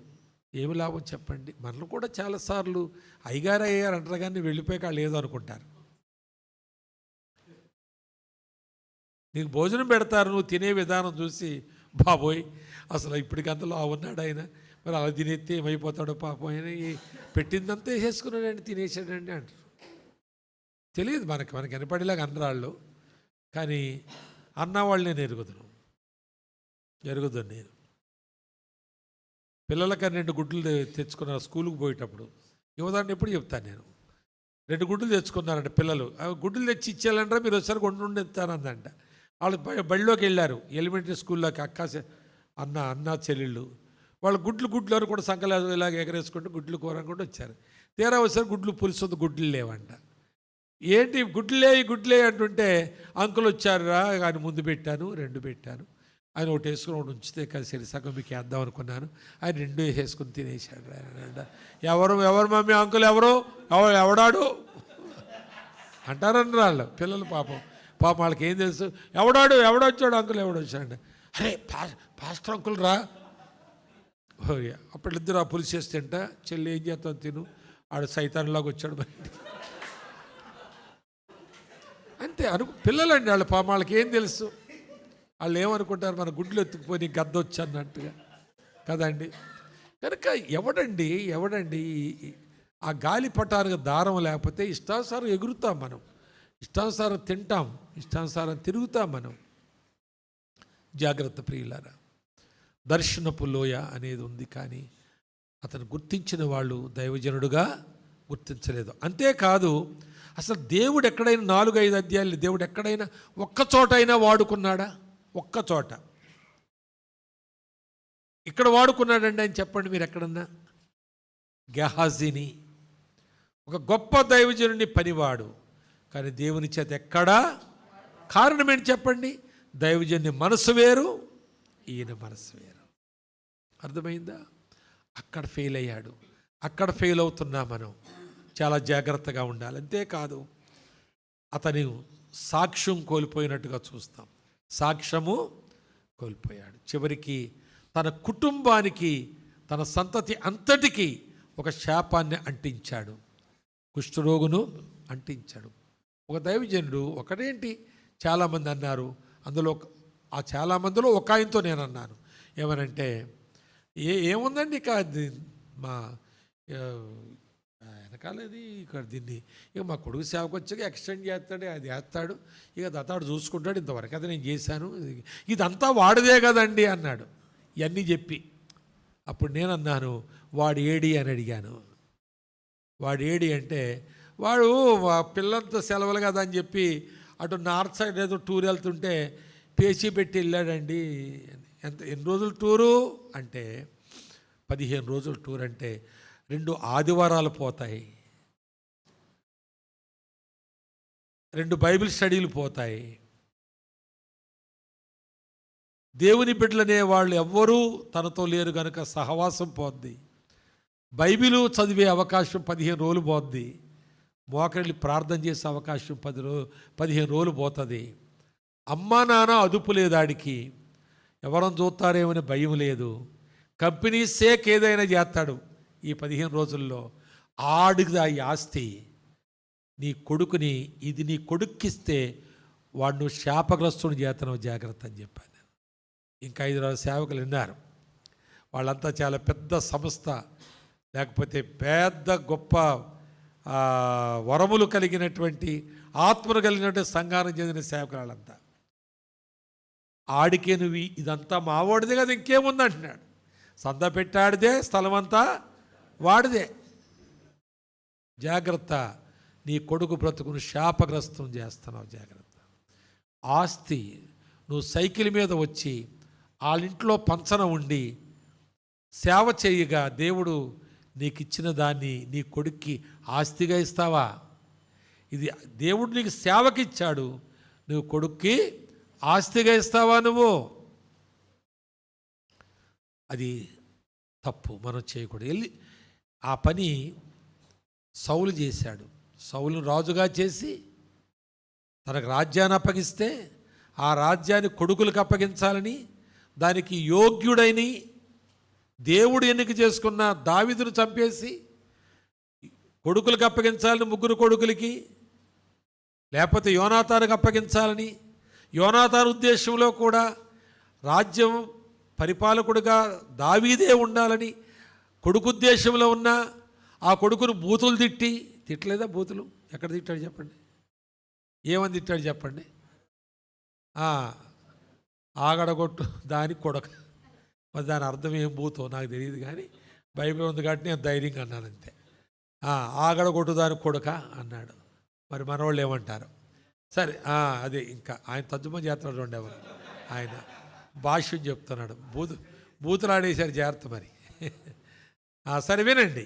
కాబట్టి ఆ విధమైన ఆలోచనలు సేవకుడివై నీకుంటే నీ సంతతిని శాపగ్రస్తంగా మారుస్తున్నావు, జాగ్రత్త. అది నీది కాదు, నీ బాబుది కాదు, నీ తాతది కాదు, నీ కొడుకుది అసలే కాదు. అది నీ కొడుకు దేవుని సేవకుడై నిజంగా ఆత్మ ప్రేరేపణతో నిజంగా భారం కలిగిన వాడని నీవు గుర్తించి, నీ సంఘం గుర్తించి, తాను కూడా డాడీ ఇది చాలు, ఈ చదువు నాకు, నేను చేసేదేమో దేవుని సేవ కదా,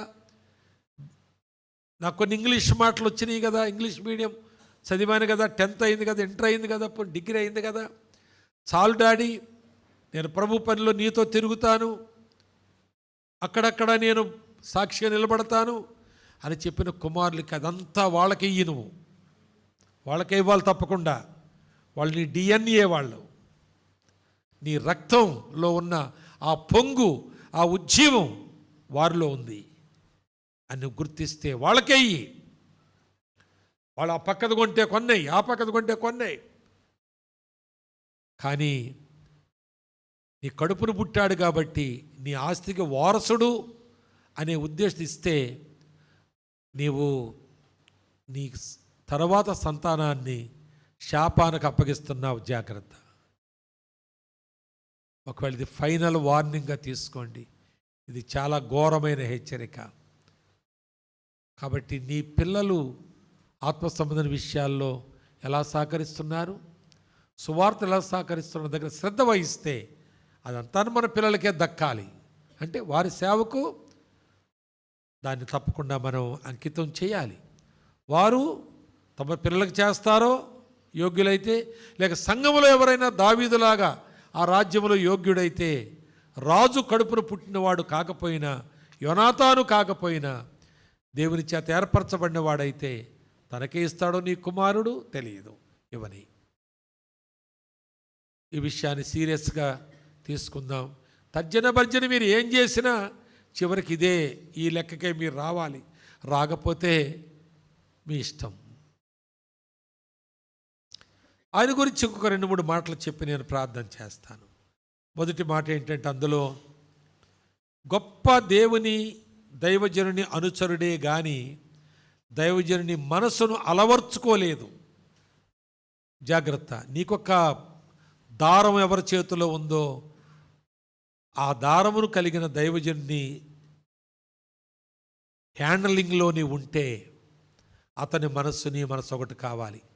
నేను ఎగరేస్తాను, దూరం ఎగరాలి, వెనక్కి తీసుకుంటే రావాలి. ఆయన 4 రోజులు మూలన పెడితే ఉండాలి, మళ్ళీ ఎగరేసినాడే వెళ్ళాలి. ఆయన దేవుని చిత్తానుసారంగా మన జీవితాలను రూపుదిద్దుతాడు, ఆ ప్రకారమే వాడబడాలి. ఈరోజు నాకు ఇచ్చిన యవనస్తులు ఇచ్చిన మెసేజ్లో ఇంకో మాట ఒక తండ్రిలాగా ఇచ్చాడు. ఏమనంటే, మీ ఆరోగ్య పరిస్థితులు, అలాగే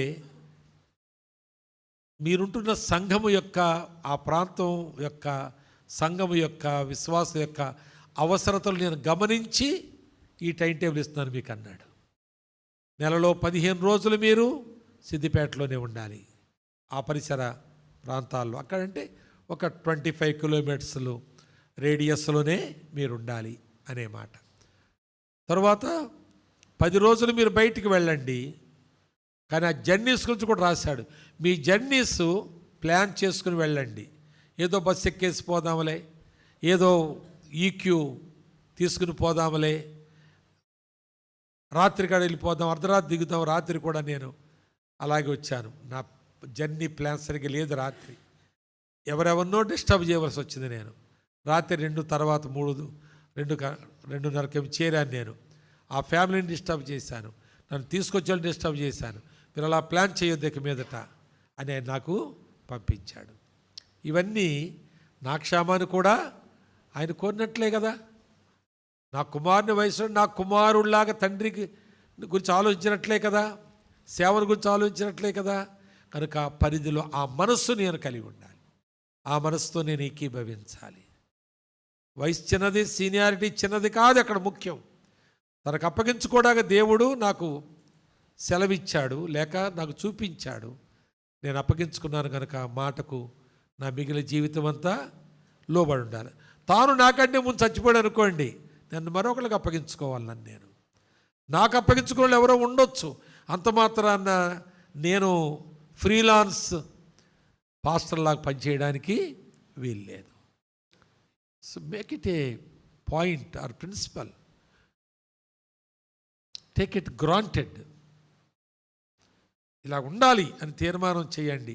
మీరు ఎంత ఎదుగుతారో, ఎంత అభివృద్ధి చెందుతారో, ఇంకెంత దేవుడు ఎక్కువగా వాడుకుంటాడో మీరు చూస్తారు. ఇందులో కొన్ని మాటలు ఏంటంటే 4వ అధ్యాయం 27వ వచనంలో షూనేమీరాలు వస్తే ఆమెను బయటికి తోలేయడానికి చూశాడు. 4:27లో అంటే బయటికి పంపించేయడం చూశాడు. అంటే ఆధ్యాత్మిక వివేచన లేనివాడు. ఆ వివేచన ఎలీషాకుంది. ఆమెను పంపించకు, ఆమె ఒక వ్యాకులతతో వచ్చింది. ఆ వివేచన చూడండి, దైవజనుని యొక్క వివేచన. ఒక మనిషిని చూచినప్పుడు తన వైఖరిలో తన యొక్క ఆంతర్యం ఉంటుంది. వారి ముఖం చూసినప్పుడు వాళ్ళ ఆంతర్యములో ఉన్నటువంటిది ఏంటో దైవజనునికి అర్థమవుతుంది. అలాంటి అవగాహన, ప్రత్యక్షత దేవుడు దైవజనులకి ఇస్తాడు తప్పకుండా. షూనేమీరాలకి, ఆ పట్టణస్థురాలకి, ఆ షూనేమీరాలకి వేరే కొత్త నిబంధనలో కనుక షూనేమీరాలని అక్కడుంది, షూనేం పట్టణస్థురాలని ఇక్కడుంది. ఆమె గ్రీసు దేశానికి చెందిందని ఉంది, ఆ స్త్రీ అని ఉంది. ఇక్కడ షూనేము పట్టణానికి చెందిన గనురాలని ఇక్కడ రాస్తుంది. సరే, ఏదైనా కానివ్వండి. అయితే అంటే ఆమె వేరు, ఈమె వేరు. ఈమె ఆయన గమనిస్తుంది. గెహాజీని చూసినప్పుడు వీడికి ఏ దర్శనము లేనివాడు. అందుకే ఎదురు పరిగెట్టుకెళ్ళినప్పుడు నీ భర్త, నీ కుమారుడు సుఖంగా ఉన్నారని అడిగరమని పంపిస్తే, అడిగితే ఆమె ఏమంటారు చెప్పండి? సుఖంగానే ఉన్నారు. వీడితో చెప్తే ఏమి లాభం లేదని ఆమె కూడా అర్థమైంది. వీడికి ఏం చెప్పినా ఏమి లాభం లేదని. అంతేకాదు, దైవజనుడు కర్రిచ్చి నువ్వు పరిగెట్టుకెళ్ళి చచ్చిపోయిన కుమారుడు మీద ఆడించు, ఆడు బతుకుతాడు అని చెప్తే ఈమె పడదంటే యెహోవా జీవంతోడు, నీ జీవంతోడు, ఆడి వల్ల ఏదేమి లేదు, నువ్వు రావాల్సిందే అని పట్టుకుపోతుంది. అవునా కాదండి? అర్థమైపోతాడండి. ఆడు బతుకు తెరువుకి వచ్చాడా, బతికించడానికి వచ్చాడు ఈ సేవకుడు అర్థమైపోతాడు. వచ్చినప్పుడు ఎలా ఉన్నాడు, ఇప్పుడు ఎలా ఉన్నాడు, బాబోయ్ ఈయన పట్టుకోలేకపోతున్నాం అన్నట్లుగా మనం ఉండకూడదు. మన సేవ కంటే మనం ఎక్కువ అభివృద్ధి చెందిపోకూడదు. మనకంటే మన సేవ ఎత్తుగా కనబడాలి. సేవ కంటే మనమే ఎత్తుగా కనబడితే ఎట్లా? ఆ పేపర్లో, ఈ ఫ్లెక్సీలో, ఆ సన్మానంలో, ఆ షాలు కప్పడంలో, ఆ దండలు వేసుకోవడంలో, ఆ కళ ఏ క్షేత్రం అండి మీ ఊర్లో ఉంది అక్కడ ఏమండి? ఆ కళాక్షేత్రంలో ఆహ్వానించబడిన వారి జాబితాలో నీ పేరున్నది. ఎందుకండి ఈ ఆలోచనలన్నీ మనకి ఎందుకు కావాలి? ఏమవసరం మనకు చెప్పండి? ఆడి వల్ల ఏమయ్యేది లేదు అంటుందని ఆమె చెప్తుంటే ఎంత అవమానకరమైన మాట అండి. అది ఈ నిందులు వేశారేంట్రా, అదేలా ఈ మధ్యన ఏదో కాస్త అయ్యి తిరుగుతున్నాళ్లే, కనపరుచుకుంటున్నాళ్లే అని చెప్పుకుంటున్నారు మన గురించి. కానీ వాడు వెళ్తే పని జరగదు, నువ్వు రావాల్సిందే అని ఆమె చెబుతూ ఉంది. కనుక నీవు ప్రజల చేత దైవజనుడు అనిపించుకోవడానికి ఏ వేషం వేసినా వాళ్ళు అంటున్నారు అంటే అది నీ ముందే కావచ్చు, నీ వెనకాల వాళ్ళు అనడం లేదేమో అని నువ్వు ఆలోచించడం లేదు. నిన్ను పొగిడిందే పొగడతా అనుకుంటున్నావు. కానీ పొగిడిన వారు అది కార్యక్రమంలో పొగిడారే తప్ప, అధ్యక్షుడు అయ్యాడు కనుక ఇప్పుడు అయ్యగారికి షాలు కప్పాలి, అధ్యక్షులు కప్పుతారన్నట్టు అయ్యాడు. కానీ నీ మీద అభిమానంతో కాదని నువ్వు తెలుసుకోవాలి అంతే. అది అవసరం లేదు మనకి, కానీ ఆశించాం కనుక ఎవడగప్పినా కానీ మనం అంగీకరిస్తున్నాం అంతే. అర్థం చేసుకుందాం. నిజంగానే ఆ కుర్రోడు బతకలేదు. వెనక్కి తిరిగి వచ్చి నువ్వు అన్నట్టే చేశాను కానీ బ్రతకలేదంటే బ్రతకడు మరి. ఎందుకంటే నువ్వు దైవజనుడు కాదు, దైవజనుని మనస్సు నీకు లేదు కాబట్టి బ్రతకడు. 5వ అధ్యాయంలోకి వచ్చినప్పుడు అతని గురించి మనం చూస్తే ఈ 20వ వచ్చిన తర్వాత కొన్ని మాటలు చూస్తామను. పరుల సొమ్ము ఆశించేవాడుగా చూస్తామను. పరుల సొమ్ము ఆశించాడు. ఏది ఎలీషా వద్దన్నాడో ఆయన ఇది ఆశించాడు. అంతేకాదు అబద్ధాలు ఆడుతున్న వెనకాల పరిగెట్టుకెళ్ళి ఇప్పుడే 2 శిష్యులు వచ్చారు మన్యమ నుంచి, వారికి ఇవ్వడానికి మా యజమాడు తీసుకురమ్మని చెప్పి పంపించాడని అబద్ధాలు అల్లుతూ ఉన్నాడు. సేవకులు ప్రసంగాల్లో కూడా పులిపీడి దగ్గర నుంచి కూడా అబద్ధాలు అల్లుతూ ఉంటారు. లేనివి చెబుతుంటారు. ఒకడు అంటాడు 5 పాముల విషం తాగించాడు, వాళ్ళ నాయన పెంచాడట ఆయన్ని. వేల్పూర్ణ స్థలంలో కలిశాడు నాకు. ఏమండి, ఎగరేసుకుని పిలుస్తున్నారు ఆయన చాలామంది సాక్ష్యం చెప్పడానికి, ప్రసంగాలు చేయడానికి. సరే, పేర్లు ఊరు చెప్పడం నాకంత సభ్యతగా ఉండదని చెప్పడం లేదు, కానీ వేల్పూర్ దగ్గర కలిశాడు. నేనన్నాను, బాబు పాముల విషయం తాగితే ఎవడు చావడు, ఒకవేళ విషయం ఏ తండ్రి పట్టించడు, ఒకవేళ ఏం మూర్ఖుడన్నా పట్టిస్తే కూడా దానివల్ల ఏం చచ్చిపోయేది ఏమీ లేదు, అది కరిస్తే చస్తారు. పాముల విషం పిండితే వచ్చేది కాదు. అసలు పాముకి విషయం ఎప్పుడుందో తెలుసా నీకు? మీ నాయనకి తెలుసా అసలు? కనుక పాములు కలిసి వాళ్ళందరూ చచ్చిపోరు, భయాన్ని చచ్చిపోయే వాళ్ళు చాలామంది ఉంటారు. కానీ ఒక పాముకి విషం పంటిలో ఉండదు, పంటిలోంచి విషం ఉండదు. కరిస్తే పన్నులోంచి పన్నుకేమన్నా ఇంజక్షన్ లాగా రంధ్రం ఉండదా దాని గారడానికి? అక్కడ పైన పాయిజన్ శాక్ ఒకటి ఉంటుంది, దానికి పైన ఓ సంచిలాగా. ఏమండి, కూరలు కాదు, కూరలు పైనుంచి ఉంటాయి, దాని చుట్టూ ఆ బ్యాగ్ ఓ సంచి, శాక్ అంటే సంచి, ఆ ఎంబ్రియో శాక్ అంటారు కదా, అట్లా గర్భసంచిలాగా అదొక పాయిజనస్ శాక్ అక్కడ ఉంటే, అది 4 దినాల నుంచి ఏమీ తినకపోతే, దేన్ని కాటేయకపోతే అప్పుడు దాంట్లో విషం ఫామ్ అవుతుంది. అప్పుడు అది కరిస్తే పన్ను దిగుతుంది నీకు. ఆ పన్ను దిగిన దగ్గర ఇది ఒత్తుకుంటుంది కాబట్టి సంచి పైకి పన్నమ్మట కారి నీ లోపలికి వెళ్తుంది, అది నరాల్లోకి వెళ్తుంది. అప్పుడు అది ఆ పాయిజన్ రక్తంలో కలుస్తుంది. అంతేగాని ఇలాంటి మాటలు ఎవరు చెప్తాను అంటే, వింటున్నారు కాబట్టి చెబుతున్నాను, నమ్ముతున్నారు కాబట్టి నాకు చప్పట్లు కొడతారు అంటున్నాడు ఆయన. వేల్పూర్లో అదన్న మాట చెప్పాను, వద్దులే బాబు, నువ్వు అబద్ధాలాడేది ఎక్కడి నుంచి అంటే పులిపీడి దగ్గర నుంచి, చెప్పొద్దు అలాంటి మాటలు అని చెప్పాను. కొంతకాలం పోయాక నేను గుడివాడ వెళ్ళాను. గుడివాడలో సజ్జా బర్నబాస్ గారి ఇంటికి వెళ్తాను, 3 తూముల దగ్గర ఉండదు వాళ్ళ ఇల్లు. అయితే అటు పోదామని రిక్షా ఎక్కాను, బస్ దిగి ఆ రిక్షా దొక్కి ఆయనకు సువారు చెప్తున్నాను. పొద్దుటే 6 గంటలకే, బాబు ప్రభుని నమ్ముకో అట్ట అని చెప్తుంటే, మా తమ్ముడు పాస్టరే అన్నాడు. ఎవరు మీ తమ్ముడు అంటే ఈయన పేరు చెప్పాడు. అరే అలానా, అయితే మరి మీ నాయన పాముల విషయం పట్టించేవాడు పెంచాడంటే అలాగేం చేసి, లేదు సార్ అట్లా ఎందుకు చేస్తాడు, పాము తోళ్ళు అమ్మేవాడు మా నాన్న, పాములు పట్టుకుని తోలు అమ్మేవాడట. కానీ మా తమ్ముడు నేను కూడా దానికి కొంచెం ఉప్పు రాయడం, అది చేయడం, ఎండబెట్టడం, చూసుకోవడం చేస్తాడే, ఎందుకు ఇష్టం తాగుతాడు, ఎందుకు పట్టింతారని ఆయన అన్నాడు. ఇలాంటి వాళ్ళందరూ స్టేజ్ ఎక్కించేసి వాళ్ళ వేషం ఏదో ఫోటోలు వేసేసి, ఆడేదో అడివి మనిషి అని ఇక్కడి నుంచి ఓ డ్రెస్సు పైన ఓ డ్రెస్సు, ఇలాంటి విధంగా మనం అబద్ధాలు అల్లే వాళ్ళని పిలిచి పులిపీటలు ఎక్కించి నవ్వించి ఈయన పిలుచుకోవాలి, మన వాళ్ళు చెప్పించుకోవాలి, ఎంతో బాగుంటే మీటింగ్లు సక్సెస్ అయిపోతాయి అనుకుని గెహాజీలను పిలుస్తూ ఉన్నారు. ఏ ప్రయోజనం? అబద్ధాలు అల్లుతూ ఉన్నాడు. ఎక్కడికి వెళ్ళామంటే ఎక్కడికి వెళ్ళలేదు. తరువాత దాపరికాలు కూడా ఉన్నాయి ఆయన దగ్గర. ఏమున్నాయి? దాచిపెట్టేశాడు తెచ్చిని. ఆయన ఎవరండి? నయమాను, 1 బాబు 2 పట్టుకెళ్ళి, 2 బాబు 4 పట్టుకెళ్ళి, 4 ఏంటి 8 పట్టుకెళ్ళి, పనివాళ్ళతో పంపిస్తాను నేను, నువ్వు మొయ్యలేకపోయావు కానీ నేను వాళ్ళతో పంపిస్తాను అని చెప్పి ఆ దాపరికం అవి పంపిస్తే అక్కడ పెట్టి వెళ్ళిపోడు. మీరు ఎలీషా లేచే టైం అయిపోయింది, పడుకున్నాడు, నిద్రపోతున్నాడు ఆయన. అక్కడ పెట్టి వెళ్ళిపోండి, లోపల లాగేసి తలిపరికాలు పెట్టేసి ఎక్కడో దాచిపెట్టేశాడు ఆయన. అప్పుడు ఎలీషా అడుగుతున్నాడు, ఏం బాబు నువ్వు ఎక్కడికి వెళ్ళావు అన్నాడు. ఈ నిద్రపోయటాన్ని ఎక్కడికి వెళ్ళాను ఆయనకి ఎలా తెలిసింది? ఈయనకి ఆశ్చర్యమైంది. ఎక్కడికి వెళ్ళలేదు, మీరు నిద్రపోతున్నారు, మీకు నేను బయట కూర్చున్నాను, ఇక్కడే కూర్చున్నాను.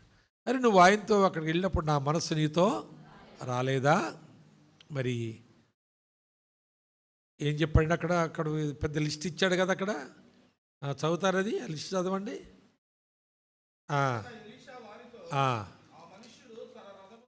26లో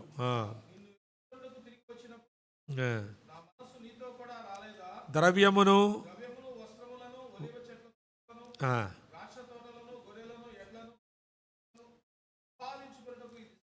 అది మనము దాని కొరకు వచ్చామా? ఇప్పుడు ఎంత ప్రాముఖ్యమైనటువంటి పరిచర్య దేవుడు మనకు అప్పగించాడు. ఒక పెద్ద సైన్యాధిపతి రాజు చేత గణపరచబడి గండబండే బంగారపు సువర్ణ కంఠహారాలు పొందినటువంటి వాడు మన దగ్గరికి స్వస్థత కొరకు పంపించబడ్డాడు. వాడు ఆ దేశానికి సువార్త పట్టుకెళ్తాడు. సిరియా దేశములో యెహోవా దేవుని బలిపీఠాలు కడతాడు. సిరియా దేశంలో ఉన్న వారందరికీ కూడా సువార్తకు సాక్షిగా ఉంటాడు. వాళ్ళ దేవతల దగ్గర తన రాజు ఆరాధన చేసేటప్పుడు ఈయన ఆరాధన చేయడం మానేస్తాడు.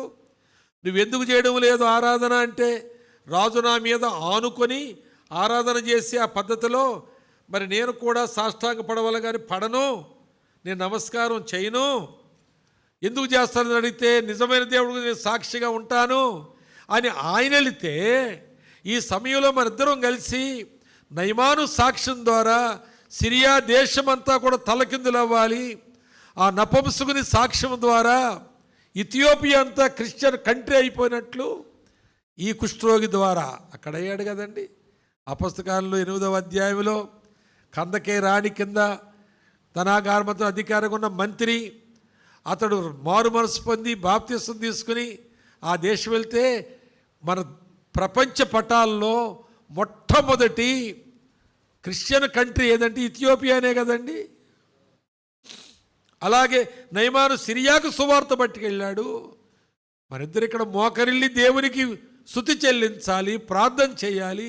ఇదా సమయం సంపాదించుకోవడానికి. చెప్పండి దేవుని సేవకులారా, ఈ రోజున మన సంపాదనలు ఎలా ఉన్నాయంటే ఎడాపెడా, ఎక్కడ దొరికితే అక్కడ, ఎంత అయితే అంత, అక్కర్లేనంత. పిల్లలకు ఉంటుందిలే. ఆవిడెవరో సందాపెట్లో వాళ్ళ ఆయన దుబాయ్ నుంచి తెచ్చో గొలుసేసాడంట. ఆమె ఏం చేసిందంటే, ప్రభు వాక్యం విని మాటలు విని నాకెందుకు, ఆయన ఏదో తెచ్చాడులే, తెచ్చి ఇచ్చాడు, వేశాడు, ఓ 2 నెలలు మళ్ళీ దుబాయ్ పోతారు కదా, ఆయనకి చెప్పి మరి ఇలా వేశారు మీరు, కానీ నేను ప్రభువుకి ఇవ్వాలంది నాకు అని చెబితే ఆయన ఒప్పించుకుని అది తెచ్చి ఆ చందా పెట్లు ఎత్తే ఆ పాస్టర్ గారు అది పట్టుకెళ్ళి వాళ్ళ అమ్మాయి మెడలో వేసాడట. వాళ్ళ అమ్మాయికి ఇచ్చి, బిడ్డ నీకు ఏం చేయించలేకపోయినా దేవుడు అద్భుతం చేశాడు, ఈరోజు అద్భుతం చేశాడు. ఎంత దౌర్భాగ్యమైనటువంటి సేవకులండి. ఏమి లాభం అండి ఇది? ఎవరికి మహిమ తెస్తున్నావు నువ్వు? ఏమి సంపాదించుకోవడానికి వచ్చావు సేవకి? దేవుడు మన అవసరతలన్నీ తీరుస్తున్నాడే, మన పోషిస్తున్నాడే. ఎంత పెట్టుబడి పెట్టాడండి. మనకు బండి, మనకు కారు, మనకి ఇది. చాలామంది సేవకులు లేదా అండి, అవన్నీ ఉండునా, నువ్వు సేవ చేయకపోతే అందులో ఏదో ఒకటన్నా ఉండునా అసలు నీకు ఎంత పెట్టుబడి పెడతాడండి దేవుడు. నీ జీవితాన్ని నువ్వు పెట్టుబడిగా పెట్టొద్దా? అలాగా పెట్టకపోతే నేను ఎవడంటాడండి బలా నమ్మకమైన మంచి దాసుడని? ఎవడిస్తాడు నీకు బంగారు వీధులు? ఎవడిస్తారండి నీకు ఆ బహుమానాలు? ఎవరిస్తారని నీకు ఆ మహిమ?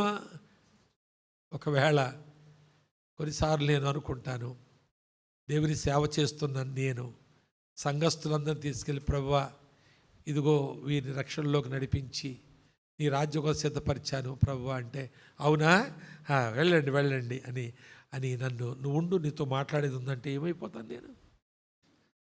వాళ్ళందరినీ లోపల పంపించి నన్ను ఆగు తర్వాత మాట్లాడిందంటే ఏమైపోవాలి నేను అని అడుగుతున్నా. అలాంటి సేవ చేస్తున్నా మనం. ఒకవేళ నీతో మాట్లాడి నీ విషయం తేల్చుకోవాల్సింది ఉందంటే ఏమైపోతాం మనం? చెప్పండి. తల్ల వంచండి, ప్రార్థన చేసుకుందాం. దేవుడు ఆ రోజున ఒకవేళ నీవు ప్రభువులోకి నడిపించిన వారు ఆయన రాజ్యము కొరకు నువ్వు సిద్ధపరిచిన వారు, మెడలో ఉన్న బంగారు గొలుసు సందాపెట్లో వేసేసిన వాళ్ళు పరలోకం వెళ్ళిపోతుంటే, బిడ్డ మెడలో వేసి నిన్ను ప్రభు ఆగమంటే ఏమైపోతావు నువ్వు? ఆయన సేవ కొరకని ప్రజలిచ్చిన డబ్బు నీ విలాసాలకు వాడుకుంటే, నీ సంతోషాన్ని వాడుకుంటే, నీ అవసరాలు తీర్చుకోవడానికి వాడుకుంటే, నీ పిల్లల పెళ్ళిళ్ళకు వాడుకుంటే, వాళ్ళ చదువులకు వాడుకుంటే, నిన్ను పక్కనుండంటే ఏమైపోతాం మనం? దేవుడు ఇంకా మనలను దీర్ఘశాంతముతో చూస్తున్నాడు. ఒకవేళ ఇది మనలో కొందరికి చివరి మెసేజ్ అయితే, ఈరోజు ఎందరో ధన్యులవుతారో, దేవుని ఆశ ఎందరు తీరుస్తారో. ఈ 5 పైసలు కాగితం, మీకు ఇవ్వబడిన కాగితం, ఇది మీరు కనీసం ఒక నెల రోజులైనా 2-3 నెలలైనా ప్రాక్టీస్ చేయవలసిన కాగితం ఇది. దాని ఉన్న ప్రతి మాట నీ మనస్సాక్షిలోంచి జవాబు ఇవ్వాల్సిన మాట, ప్రశ్నలు ఉన్నాయి. తండ్రి, ప్రభు మనల్ని దర్శించిన వేళ, ఈ సందర్భం, ఈ సమయం అది ఆశీర్వాదకరంగా నీకు ఉండాలంటే నీ ప్రార్థనే చివరి ప్రార్థన.